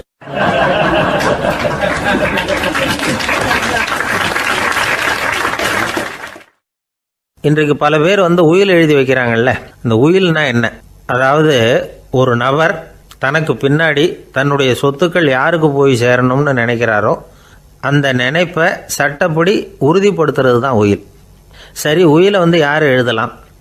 18 வயசு பூர்த்தியான யாரும் உயில் மூலமாக சொத்துக்களை விநியோகிக்கலாம். கண் பார்வை இல்லாதவங்க, காது கேளாதவங்க, வாய் பேச முடியாதவங்க, இவங்கெல்லாம் கூட உயில் எழுதி வைக்கலாம். புத்தி சுவாதீனம் இல்லாதவங்க கூட சில சமயம் புத்தி தெளிவாக இருந்தால் உயில் எழுதலாமா. குடிபோதையில் இருக்கிறவங்க, தாங்கள் என்ன செய்கிறோங்கிறது தெளிவாக அறிய முடியாதவங்க, நோய் நொடியில் இருக்கிறவங்க, இவங்கெல்லாம் உயில் எழுத முடியாது. ஒருத்தரை நிர்பந்தப்படுத்தி ஏமாற்றி அல்லது சுய நினைவில்லாத ஒருத்தர்கிட்ட எழுதி வாங்கி வைக்கிற உயில் செல்லாது. உயிலை இந்த முறையில் தான், இந்த படிவத்தில் தான் எழுதணும்னு சட்டத்தில் விதி எதுவும் கிடையாது. இதுக்கு முத்திரை கட்டணமும் கிடையாது. உயிலை வெற்று காகிதத்தில் எழுதலாம். அச்சு அடிக்கணும், டைப் அடிக்கணுங்கிற அவசியம் கூட இல்லை. கையாலேயே கூட எழுதலாம். எழுதி இருக்கிறது புரியணும், அவ்வளவுதான். குறைந்தபட்சம் 2 சாட்சிகளை வச்சுக்கிட்டு உயில் எழுதுகிறவர் அதில் கையெழுத்து போடணும். கையெழுத்து போட தெரியாதுன்னா இடது கை பெருவிரல் ரேகை வைக்கலாம். உயில் சாசனத்துக்கு சாட்சிகள் கையெழுத்து இல்லைன்னாலும் அது செல்லாது. அப்புறம் ப்ரிவிலேஜ்டு வில் அப்படின்னு இருக்கு. அதுக்கு மட்டும் சாட்சிகள் தேவையில்லை. அது என்னென்னா, இந்த விமானப்படை, கப்பல் படை அல்லது யுத்தத்தில் பணிபுரியும் நபர்கள் அவங்கெல்லாம் இருக்கிறாங்க இல்லையா, அப்படிப்பட்டவங்க எழுதுகிற உயில் அது. அதுக்கு சில விசேஷ சலுகைகள் உண்டு. ஒருத்தர் முதல்ல ஒரு உயில் எழுதி வைக்கிறார், அதுக்கப்புறம் மனசு மாறி போகுது, அது வேணாம்னு நினைக்கிறார், ரத்து செஞ்சுடலாம். அதுக்கப்புறம் வேற உயிலும் எழுதலாம். உயிரோடு இருக்கிற வரைக்கும் எத்தனை தடவை வேணும்னாலும் உயில் எழுதலாம். கடைசியாக எழுதப்பட்ட உயில் சட்டப்படி சரியாக இருந்தால் அதுதான் அமலுக்கு வரும். சரி, எழுதுகிற உயிலை ரகசியமாக வச்சுருக்கிறது எப்படி? இது ஒரு கேள்வி. இதுக்கு என்ன செய்யணும்னா, ஒருத்தர் உயிலை எழுதினதுக்கு அப்புறம் அவர் தானாவோ அல்லது அங்கீகரிக்கப்பட்ட முகவர் மூலமாகவோ, அதாவது ஒரு ஏஜெண்ட் மூலமாகவோ, ஒரு கவரில் போட்டு சீல் வச்சு கவர் மேலே தன்னுடைய பெயரை எழுதி அல்லது அந்த ஏஜெண்ட் பெயரை எழுதி கவர் மேலே என்ன அடக்கம் செய்யப்பட்டிருக்கு, உள்ளே என்ன இருக்குது அப்படிங்கிற விவரம்லாம் எழுதி சார் பதிவாளர்கிட்ட ஒப்படைக்கலாம். இதுக்கு கட்டணம் உண்டு. அதுக்கப்புறம் எப்போ தேவைப்படுதோ அப்போ ஒரு மனு கொடுத்து அந்த கவரை திரும்ப வாங்கிக்கலாம். இப்போ எழுதுகிற உயிலை இவ்வளவு நாளுக்குள்ளே பதிவு செய்யணுங்கிற கால வரையறை உண்டா அப்படின்னு ஒரு கேள்வி வரலாம் இல்லையா? எப்போ வேணும்னாலும் பதிவு செய்யலாம். நம்மால் ஒருத்தர் ஒரு நாள் ரொம்ப அவசரமாக வந்தார். இந்த உயில் எழுதுறது சம்பந்தமாக பூரா விவரமாக எனக்கு உடனே தெரியணும்னார். நான் உடனே அவரை வக்கீல் ஒருத்தர்கிட்ட அழைச்சிட்டு போனேன். இவர் அவர்கிட்ட எல்லா விவரமும் கேட்டு தெரிஞ்சுக்கிட்டார். ரொம்ப தேங்க்ஸ்ன்னு சொல்லிவிட்டு 2 பேரும் வெளியில் வந்தோம். அதுக்கப்புறம் இவர்கிட்ட கேட்டேன், ஆமாம் இவ்வளவு விவரமாக கேட்குறீங்களே, உங்களுக்கு எத்தனை பிள்ளைங்க சார் அப்படின்னு கேட்டேன். 6 பேர் சார் அப்படின்னார். சரி, இருக்கிற சொத்து எவ்வளவுன்னு கேட்டேன். அதை இனிமே தான் சம்பாதிக்க போகிறேன் அப்படின்னார்.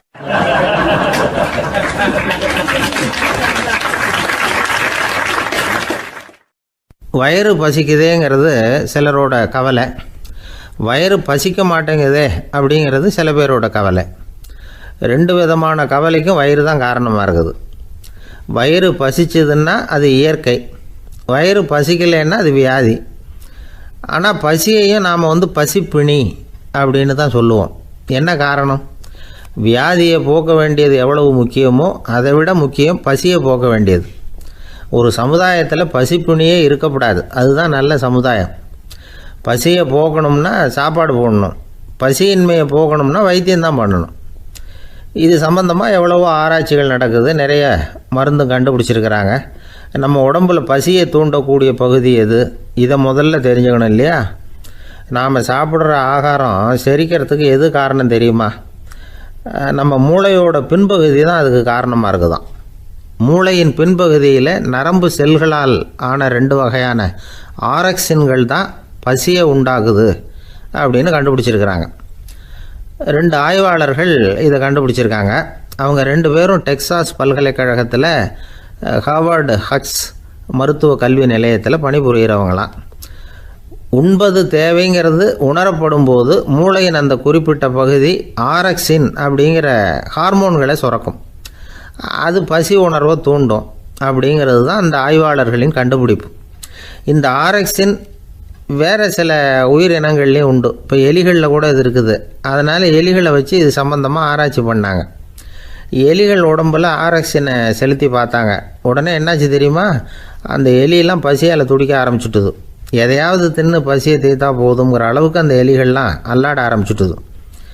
இயல்பாக சாதாரணமாக அந்த எலிகள் எவ்வளவு சாப்பிடுமோ அது மாதிரி 8 முதல் 10 மடங்கு அதிகமான ஆகாரத்தை 1 மணி நேரத்துக்குள்ளே சாப்பிட்டு தீர்த்துட்டு தான். சில எலிகளின் மூளையில் இந்த ஆரக்சின் அளவை கட்டுப்படுத்தி பார்த்துருக்குறாங்க. உடனே என்னாச்சு தெரியுமா? அதெல்லாம் சாப்பாட்டை கண்டா முகத்தை திருப்பிட்டு போக ஆரம்பிச்சுட்டு தான். அந்த எலிகளுக்கு பசி எடுக்கலையாம். இந்த ஆராய்ச்சியின் அடிப்படையில் பசியை எடுக்காமல் இருக்கிற மனிதர்களுக்கும் பசியை தூண்ட முடியும் அப்படின்னு சொல்லி ஆராய்ச்சியாளர்கள் தெரிவிச்சிருக்கிறாங்க. ஆக ஆரக்சின் தான் பசிக்கு காரணம்ங்கிறது தெரிஞ்சு போச்சு. சரி, இந்த ஆரக்சின் அப்படின்னா என்ன? அது ஒரு கிரேக்க சொல். அதுக்கு பசின்னு அர்த்தம். நம்ம ஆளுங்களுக்கெல்லாம் பசியை தூண்டுறதுக்கு மருந்து தேவையில்லை, பசியை குறைக்கிறதுக்கு தான் மருந்து தேவை. ஒரு அம்மா டாக்டரை தேடி வந்தாங்களாம். டாக்டர், எங்கள் வீட்டுக்காரருக்கு திடீர்னு அகோர பசி, நிறைய சமைச்சு போடுறேன், அவ்வளவையும் சாப்பிட்டுட்டு கீழே கிடக்கிற குப்பை கூலங்களையும் எடுத்து சாப்பிட ஆரம்பிச்சுட்றார், இது என்னன்னு கவனித்து பாருங்கள் அப்படின்னாங்களாம். எவ்வளோ நாளாக அப்படி இருக்குதுன்னு கேட்டிருக்காரு டாக்டர். 1 வாரமாக அப்படி இருக்குதுன்னாங்களாம். இவ்வளவு நாளாக ஏன் சும்மா இருந்தீங்க? ஆரம்பத்திலே இங்கே அழைச்சிட்டு வர வேண்டியது தானே அப்படின்னாரான் டாக்டர். அது ஒன்றும் இல்லை டாக்டர், வீடு பூரா சுத்தமாகட்டுமேன்னு பார்த்துக்கிட்டு இருந்தேன் அப்படின்னாங்களாம் அந்த அம்மா.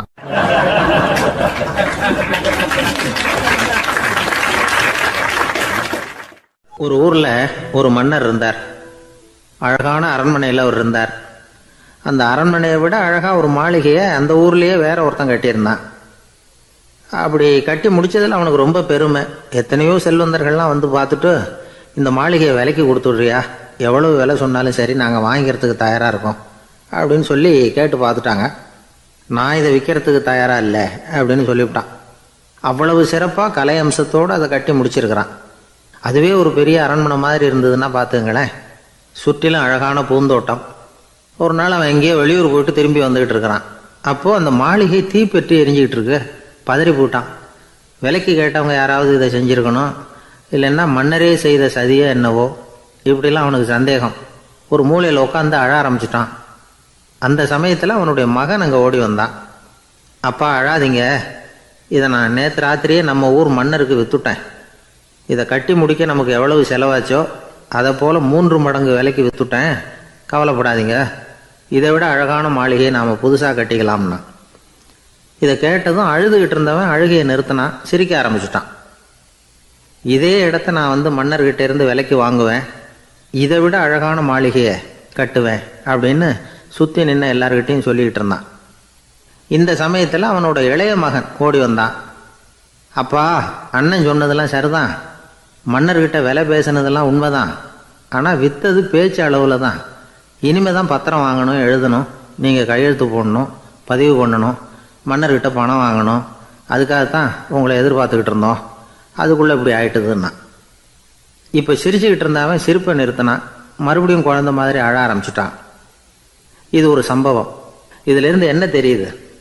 அந்த அழகான மாளிகை தன்னுடையது அப்படின்னு நினைக்கும் பொழுது அவனுக்கு அழுகை வந்தது. அது தன்னுடையது இல்லை அப்படின்னு நினைக்கிற போது சிரிப்பு வந்தது. மறுபடியும் அது தன்னுடையது தான் அப்படிங்கிற உணர்வு வரும்பொழுது அழுகை. எது எதிலிருந்து நீ நீங்கி இருக்கிறாயோ அது அதிலிருந்து உனக்கு துன்பம் இல்லை அப்படிங்கிறார் திருவள்ளுவர்.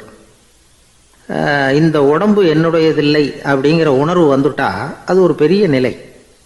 அந்த நிலை வரணும். எல்லாத்தையும் பயன்படுத்திக்கலாம், ஆனால் பற்றில் விழுந்துடக்கூடாது. உலகத்தில் இருங்கள், ஆனால் உலகத்தவராக இருக்காதீர்கள். உலகிற்குள் இருங்கள், உலகம் உங்களுக்குள் வந்துவிட அனுமதிக்காதீர்கள். விலகி இருங்கள், விழித்திருங்கள், மௌனமாய் பார்த்திருங்கள் அப்படிங்கிறது சான்றோர் கருத்து. செய்ய வேண்டிய கடமையிலிருந்து விலகி இருக்கிறவர்கள் நம்மகிட்ட நிறைய பேர் உண்டு. அப்படிப்பட்ட ஒருத்தர் டாக்டர்கிட்ட போனார். டாக்டர், நான் ஒரு கவர்மெண்ட் ஆஃபீஸில் வேலை பார்க்குறேன், எனக்கு ஒரே அசதியாக இருக்குது, என்னை சோதிச்சு பாருங்கள், ஆலோசனை சொல்லுங்கள் ஏதாவதுன்னார். டாக்டர் அவரை பரிசோதனை பண்ணி பார்த்துட்டு சொன்னார், இதோ பாரு, உனக்கு இப்போ தேவைப்படுறது முழு ஓய்வு. நீ எவ்வளவு சீக்கிரமாக ஆஃபீஸுக்கு போறியோ அவ்வளவுக்கு உனக்கு நல்லது அப்படின்னாராம்.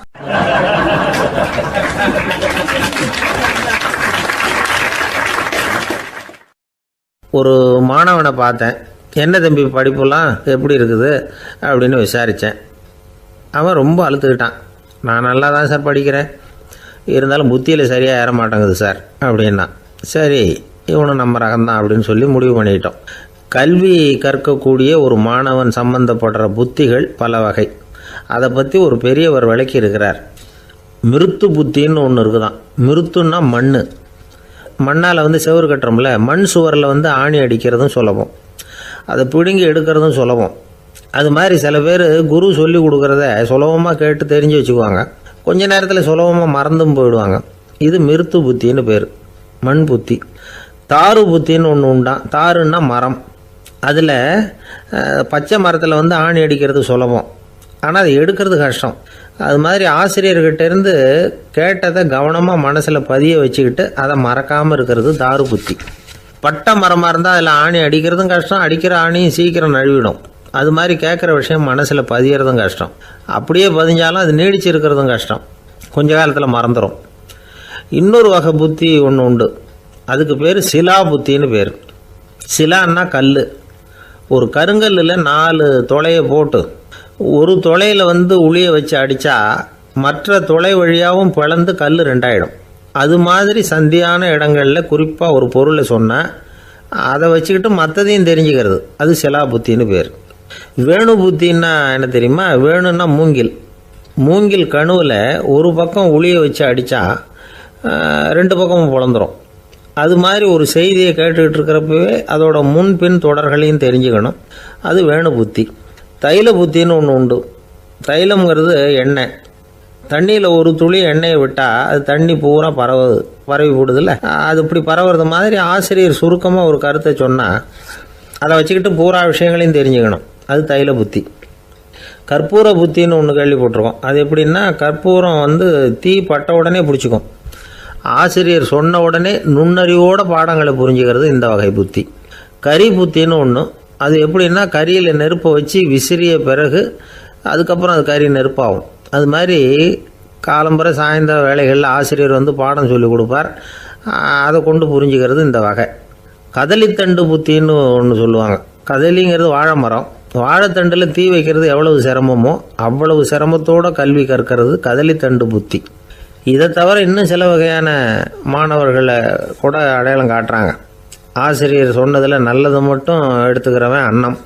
ஆசிரியர் கிடைச்ச இடத்துல பாடத்தை கேட்டுக்கிட்டு பிறகு தனியாக உட்காந்து சிந்திக்கிறவன் பசு. பசுமாடு அப்படி தானே, புல் கண்ட இடத்துல மேயும், அதுக்கப்புறம் நிதானமாக அசை போட்டுக்கும்.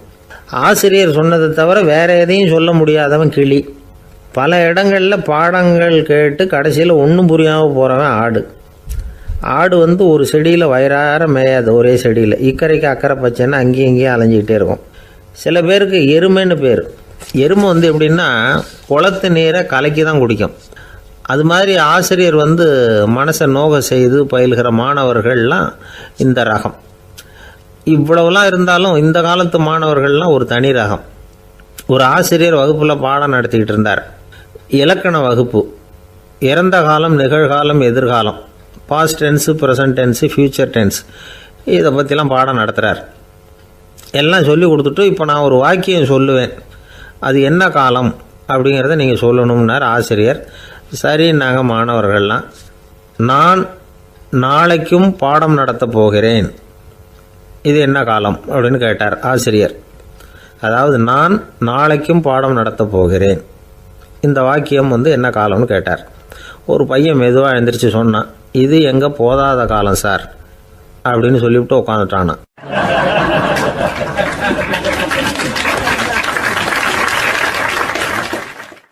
ஒரு ஊரில் ஒரு ஆள் இருந்தான். கற்பனையிலேயே காலத்தை கடத்திக்கிட்டு இருந்தான். ஒரு நாள் ஒரு மரத்தடியில் உட்காந்துருந்தான். அவனுக்கு பசிக்கிற மாதிரி தெரிஞ்சுது. உடனே கற்பனையிலேயே சாப்பிட ஆரம்பிச்சிட்டான். அதாவது எதிரில் இலை போட்டு சாப்பாடு போடப்பட்டிருக்கிறதாகவும் அதை இவன் சாப்பிட்றதாகவும் நினச்சிக்கிட்டு கையை மட்டும் வாய்க்கும் தரைக்குமா அப்படியும் இப்படியும் கொண்டுகிட்டு போய் பாவனை பண்ணிகிட்டே இருக்கிறான். தூரத்தில் இருந்து பார்க்குறவங்களுக்கு இவன் ஏதோ பலமான விருந்து சாப்பிட்டுக்கிட்டு இருக்கிறான் அப்படின்னு தான் தோணும். அது மாதிரியே பண்ணிக்கிட்டு இருந்தான். அந்த வழியாக ஒரு சன்னியாசி வந்துக்கிட்டு இருந்தார். இவனை பார்த்தார். என்ன இவன் இப்படி பண்ணிகிட்டு இருக்கிறானே அப்படின்னு நினச்சாரு. கொஞ்ச நேரம் அவனையே உத்து பார்த்துக்கிட்டு இருந்தார்.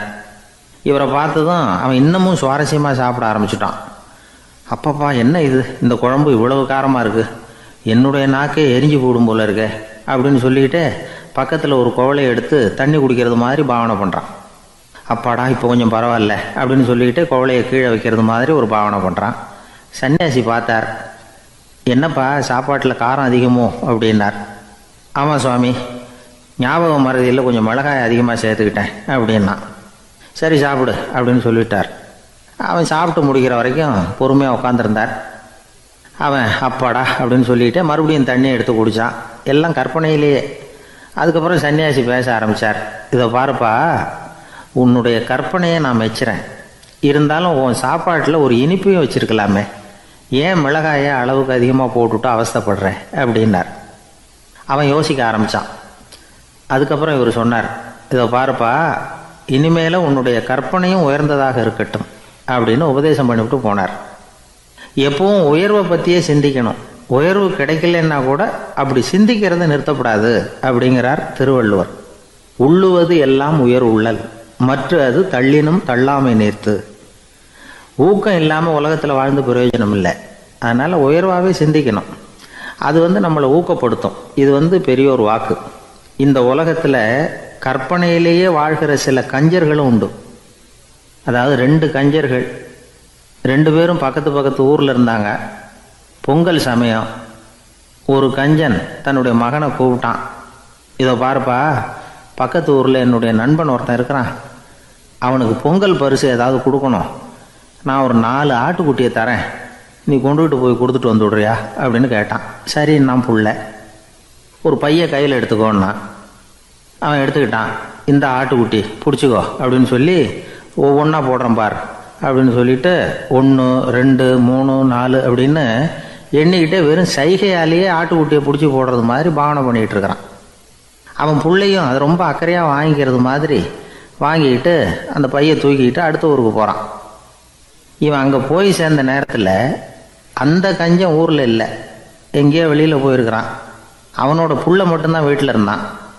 இவன் அவன்கிட்ட, இதை பாரு, எங்கள் அப்பா உங்கள் அப்பாவுக்கு ஆட்டுக்குட்டி கொடுத்து அனுப்பியிருக்கிறாரு, பிடிச்சிக்கோ அப்படின்னு சொல்லி பாவனையிலேயே ஒவ்வொன்றா எடுத்து அவங்ககிட்ட கொடுத்துட்டான்.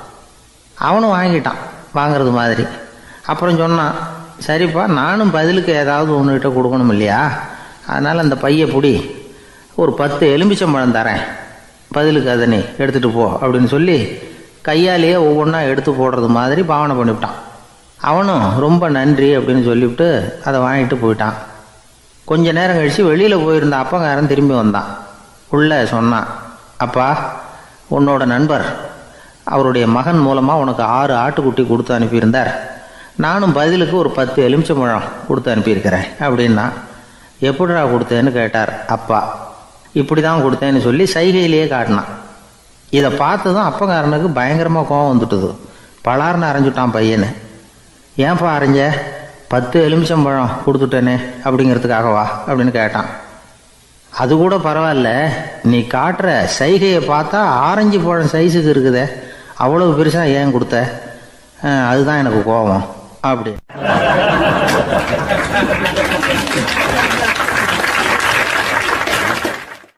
ஒருத்தர் ஓடி வந்தார்.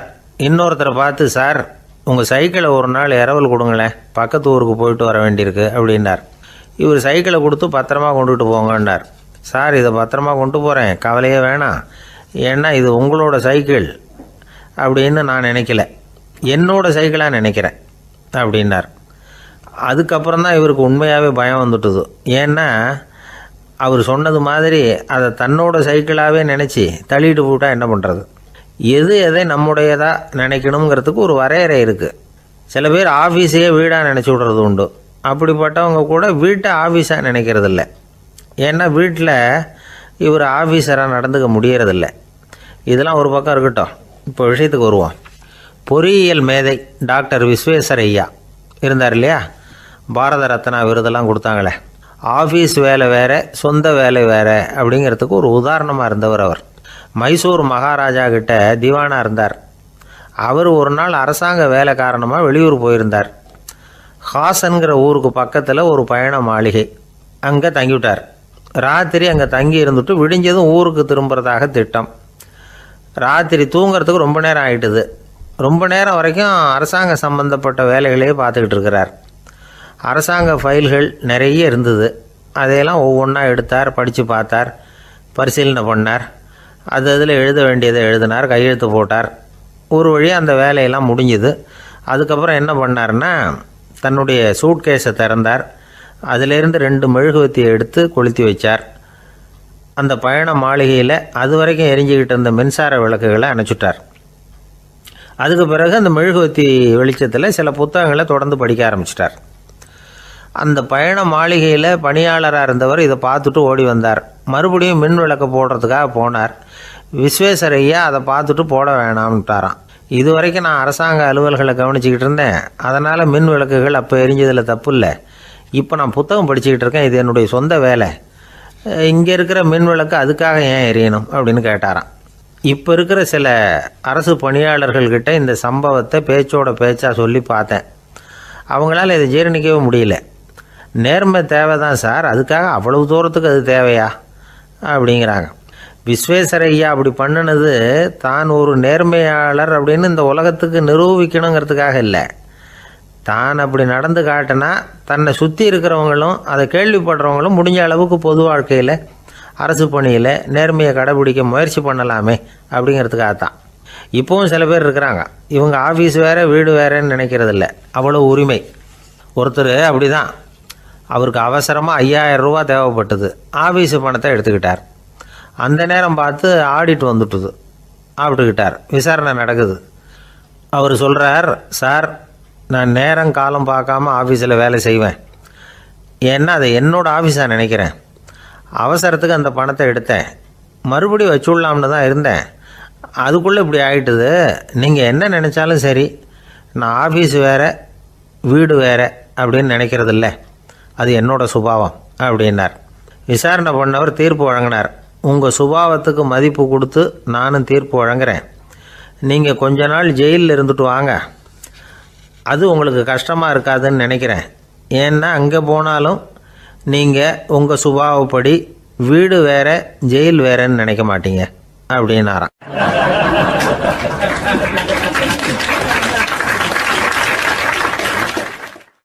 ஒரு நண்பர் யாருக்கோ ஃபோன் பண்ணிகிட்டு இருந்தார். அவர் பேசி முடித்ததும் நான் அவரை பார்த்து, இப்போ ஃபோன் பண்ணிங்களே, அந்த ஃபோன் நம்பர் என்ன அப்படின்னு கேட்டேன். அவர் தலையை சொரிஞ்சுக்கிட்டார், ஞாபகம் வரலன்னார். சரி சார் அதை விடுங்க, உங்கள் மனைவி பேர் என்ன அப்படின்னு கேட்டேன். மாலதின்னார். என்ன சார் இது வேடிக்கை, கொஞ்ச நேரத்துக்கு முன்னாடி பேசின ஃபோன் நம்பர் மறந்து போச்சு. எப்போவோ கல்யாணம் பண்ணிக்கிட்ட மனைவி பேர் மறக்கலை, அதை கரெக்டாக சொல்லிவிட்டீங்களே அப்படின்னு கேட்டேன். அவர் என்ன ஒரு மாதிரியாக பார்த்தார். அவர் அப்படி என்னை பார்த்ததில் ஒன்றும் தப்பு இல்லை, ஏன்னா நாம் எல்லாருமே அப்படி தானே. ஒரு குறிப்பிட்ட காரியத்துக்காக தொலைபேசியில் ஒருத்தட்ட பேசுகிறோம், அதுக்கப்புறம் அந்த எண் நமக்கு அனாவசியம், அதனால் மறந்துடுறோம். இதுக்கு பேர் தான் தற்காலிக ஞாபகம். ஆனால் மனைவி பேரை மறந்துட முடியுமா? முடியாது. அது அவசியமான ஒன்று. அடிக்கடி அந்த பேரை உபயோகப்படுத்துகிறோம், அதனாலேயும் அது முக்கியங்கிறதுனாலேயும் அதை மறக்கறதில்ல. இதுக்கு பேர் நிரந்தர ஞாபகம். சரி, இந்த தற்காலிக ஞாபகம், நிரந்தர ஞாபகம், இது 2 ஞாபக அளவுகளையும் கட்டுப்படுத்துறது எது அப்படின்னா மூளைக்குள்ளே நடக்கிற மின்சார நடவடிக்கைகள் தான். தற்காலிக ஞாபகம் ஒரு மின்னல் மாதிரி தோன்றி மறையுது. நிரந்தர ஞாபகம் ஒரு படிவம் போல் மூளையில் படிஞ்சுடுது. ஒரு சம்பவத்தின் பல பிரதிகள் மூளையில் பல்வேறு பகுதிகளிலேயும் படிகிறதுனால ஒன்று மறைஞ்சாலும் மறந்தாலும் இன்னொன்று மறையறதில்ல. இப்படிப்பட்ட நிலைமையில தான் இந்த தொண்டையில் இருக்கு, வாயில் வரமாட்டேங்குது சார் அப்படிமா. ஒருத்தருக்கு எந்த துறையில் ஆர்வமும் ஈடுபாடும் அதிகமோ அது சம்பந்தமான ஞாபக சக்தி அதிகமாக இருக்கும். தொழிலை விரும்புகிற ஒரு டெலிஃபோன் ஆப்ரேட்டருக்கு எண்கள்லாம் நல்ல ஞாபகம் இருக்கும். அது மாதிரி கவிஞர்களுக்கு வார்த்தைகள் நல்ல ஞாபகத்தில் இருக்கும். இது ஒரு பக்கம் இருந்தாலும் ஒரு மூளை எண்களை விட எழுத்துக்களை விட படங்களை ரொம்ப சுலபமாக ஞாபகத்தில் வச்சுக்குது. புரிஞ்சுக்கிற தன்மை, அனுபவம், புத்தி கூர்மை இது கூடி குறையிறத பொறுத்து ஞாபக சக்தியும் ஏறும் இறங்கும். இப்போ உதாரணத்துக்கு ஒரு பையனுக்கு படித்தது எதுவும் ஞாபகத்தில் இல்லைன்னா அவன் அதை சரியாக புரிஞ்சுக்கலைன்னு அர்த்தம். இந்த மறதிங்கிறது எந்த சமயத்தில் ஒரு பிரச்சனை ஆகுது தெரியுமா? உங்களுக்கு வேண்டியப்பட்ட ஒருத்தரை ஞாயிற்றுக்கிழமை சாயந்தரம் சரியாக 5 மணிக்கு கடற்கரைக்கு வர சொல்லிவிட்டு அந்த நேரத்தை மறந்துவிட்டா அது பரவாயில்ல, வர சொன்னதையே மறந்துவிட்டா தான் நிலைமை மோசம்னு அர்த்தம். இப்படி இருந்தால் இது சிகிச்சை எடுத்துக்க வேண்டிய நிலைமைங்கிறத புரிஞ்சுக்கணும். ஆமாம், இதுக்கும் மருந்து இருக்குது. ஆனால் மூளை குறிப்பிட்ட அளவுக்கும் கீழே இயங்குறப்போவோ இன்னொன்று சொல்லுவாங்க, இந்த நியூரோ டிரான்ஸ்மிட்டர் அப்படின்னு சொல்லுவாங்க. அப்படிங்கிற மூளை ரசாயனம் ரொம்பவும் குறைஞ்சி போகிறப்போ மட்டும்தான் உபயோகப்படும். டாக்டர் என்ன சொல்கிறாங்க தெரியுமா?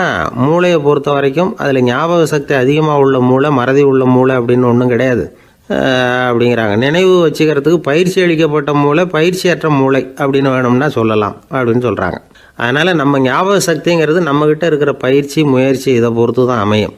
ஒருத்தர் ஒரு பென்சிலை எங்கேயோ வச்சுக்கிட்டு தேடிக்கிட்டு இருந்தார்.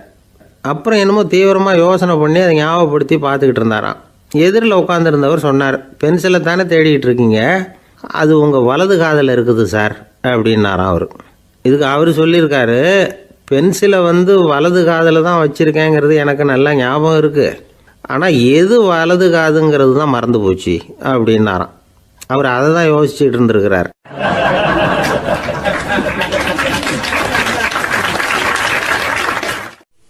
ஒரு நாள் ஒரு நண்பரை சந்தித்தேன். உங்கள் வீடு எதுன்னு உங்களுக்கு தெரியுமா சார்ன்னு. அவர் என்னை ஒரு மாதிரியாக பார்த்தார். அப்புறம் சொன்னார், தெரியும் அப்படின்னாரு. சரி, உங்கள் தொலைபேசி எண் உங்களுக்கு தெரியுமான்னு. அதுவும் தெரியும்னார். உங்கள் மனைவி மக்கள் யார் யாருன்னு உங்களுக்கு தெரியுமான்னு கேட்டேன். என்ன ஒரு மாதிரியாக பார்த்தார். அப்புறம் சொன்னார், அதுவும் தெரியும் சார் அப்படின்னார். சரி, நீங்கள் யாருன்னு உங்களுக்கு தெரியுமான்னு கேட்டேன். இப்போ தான் அவர் முழிக்க ஆரம்பித்தார். அவர் மட்டும் அப்படி இல்லை, நாம் எல்லாருமே அப்படி தான். எதிரில் நிற்கிறது யாருங்கிறது தெரியும், நாம் யாருன்னு நமக்கு தெரியாது. உண்மையிலேயே நாம் யார்? இந்த கேள்விக்கான பதிலை தான் வாழ்க்கை பூரா நாம் தேடிட்டு இருக்கிறோம். புத்தர் என்ன சொல்கிறாரு தெரியுமா? நீங்கள் கடவுளை பற்றி கவலைப்பட தேவையில்லை, உங்களை பற்றின கவலை உங்களுக்கு இருந்தால் போதும் அப்படிங்கிறார். நான் யார், எனக்கு ஏன் இந்த கவலை அப்படின்னு உங்களை நீங்களே கேட்டுக்குங்க அப்படிங்கிறார். நாம் ஏன் கடவுளை படைத்தோம்? அது ஒரு நழுவல் முயற்சியாம். அதாவது தன்னிடமிருந்து தானே தப்பிக்கிற ஒரு முயற்சியாம். இப்படி தான் அதை சொல்கிறாங்க அறிஞர்கள்லாம். மக்கள் பொய்யான பிரச்சனைகளில் ஆர்வமாக இருக்கிறாங்க, அதுக்கு தீர்வு காணவும் முயற்சி பண்ணுறாங்க.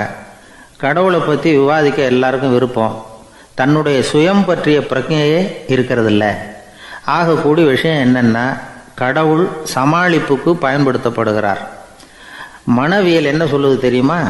கடவுள், சொர்க்கம், மறுபிறவி இதை பற்றிலாம் பேச ஆரம்பிக்கிறவங்க யார் தெரியுமா?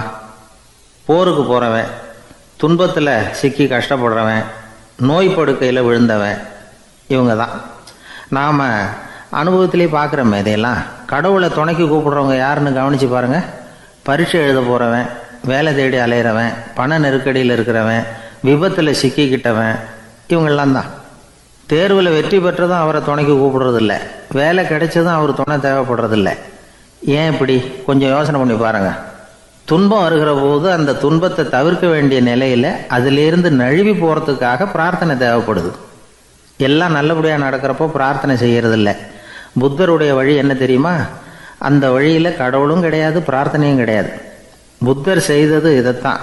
அதாவது கடவுள்கிட்ட இருந்து மனிதனையும், மனிதன்கிட்ட இருந்து கடவுளையும் அவர் விடுவித்தார். புத்த மதம் என்ன சொல்லுது தெரியுமா? கடவுள் பிரச்சனை அல்ல, மனிதன்தான் உண்மையான பிரச்சனை அப்படின்னு சொல்லுது. உங்களை நீங்கள் நல்லா தெரிஞ்சுக்கிட்டா போதும், நீங்களே கடவுள் ஆகிடுவீங்க அப்படிங்கிறது தான் புத்த மதம். அதனால் நமக்கு தேவை உள்முக பயணம். நான் யார் அப்படிங்கிற கேள்வியோடு உள்ளே போகணும். அங்கே போனால் தான் தெரியும் நான் அப்படின்னு அங்கே யாருமே இல்லைங்கிறது. இதெல்லாம் புத்தர் சொல்லுகிற ஒரு தத்துவம். தத்துவம்னு சொன்னாவே நமக்கெல்லாம் அதை புரிஞ்சுக்கிறது கஷ்டம்தான். நம்ம பொறுத்த வரைக்கும் தத்துவங்கிறதுல 2 வகை உண்டு. ஒன்று தத்துவம், இன்னொன்று மகா தத்துவம். தத்துவம்னா என்ன தெரியுமா? கேட்குறவங்களுக்கு புரியப்படாது, அதுதான் தத்துவம். மகா தத்துவம் என்னன்னா சொல்கிறவங்களுக்கும் புரியப்படாது. அந்த வகையில் பார்த்தா இன்று ஒரு தகவலும் ஒரு மகா தத்துவம் தான்.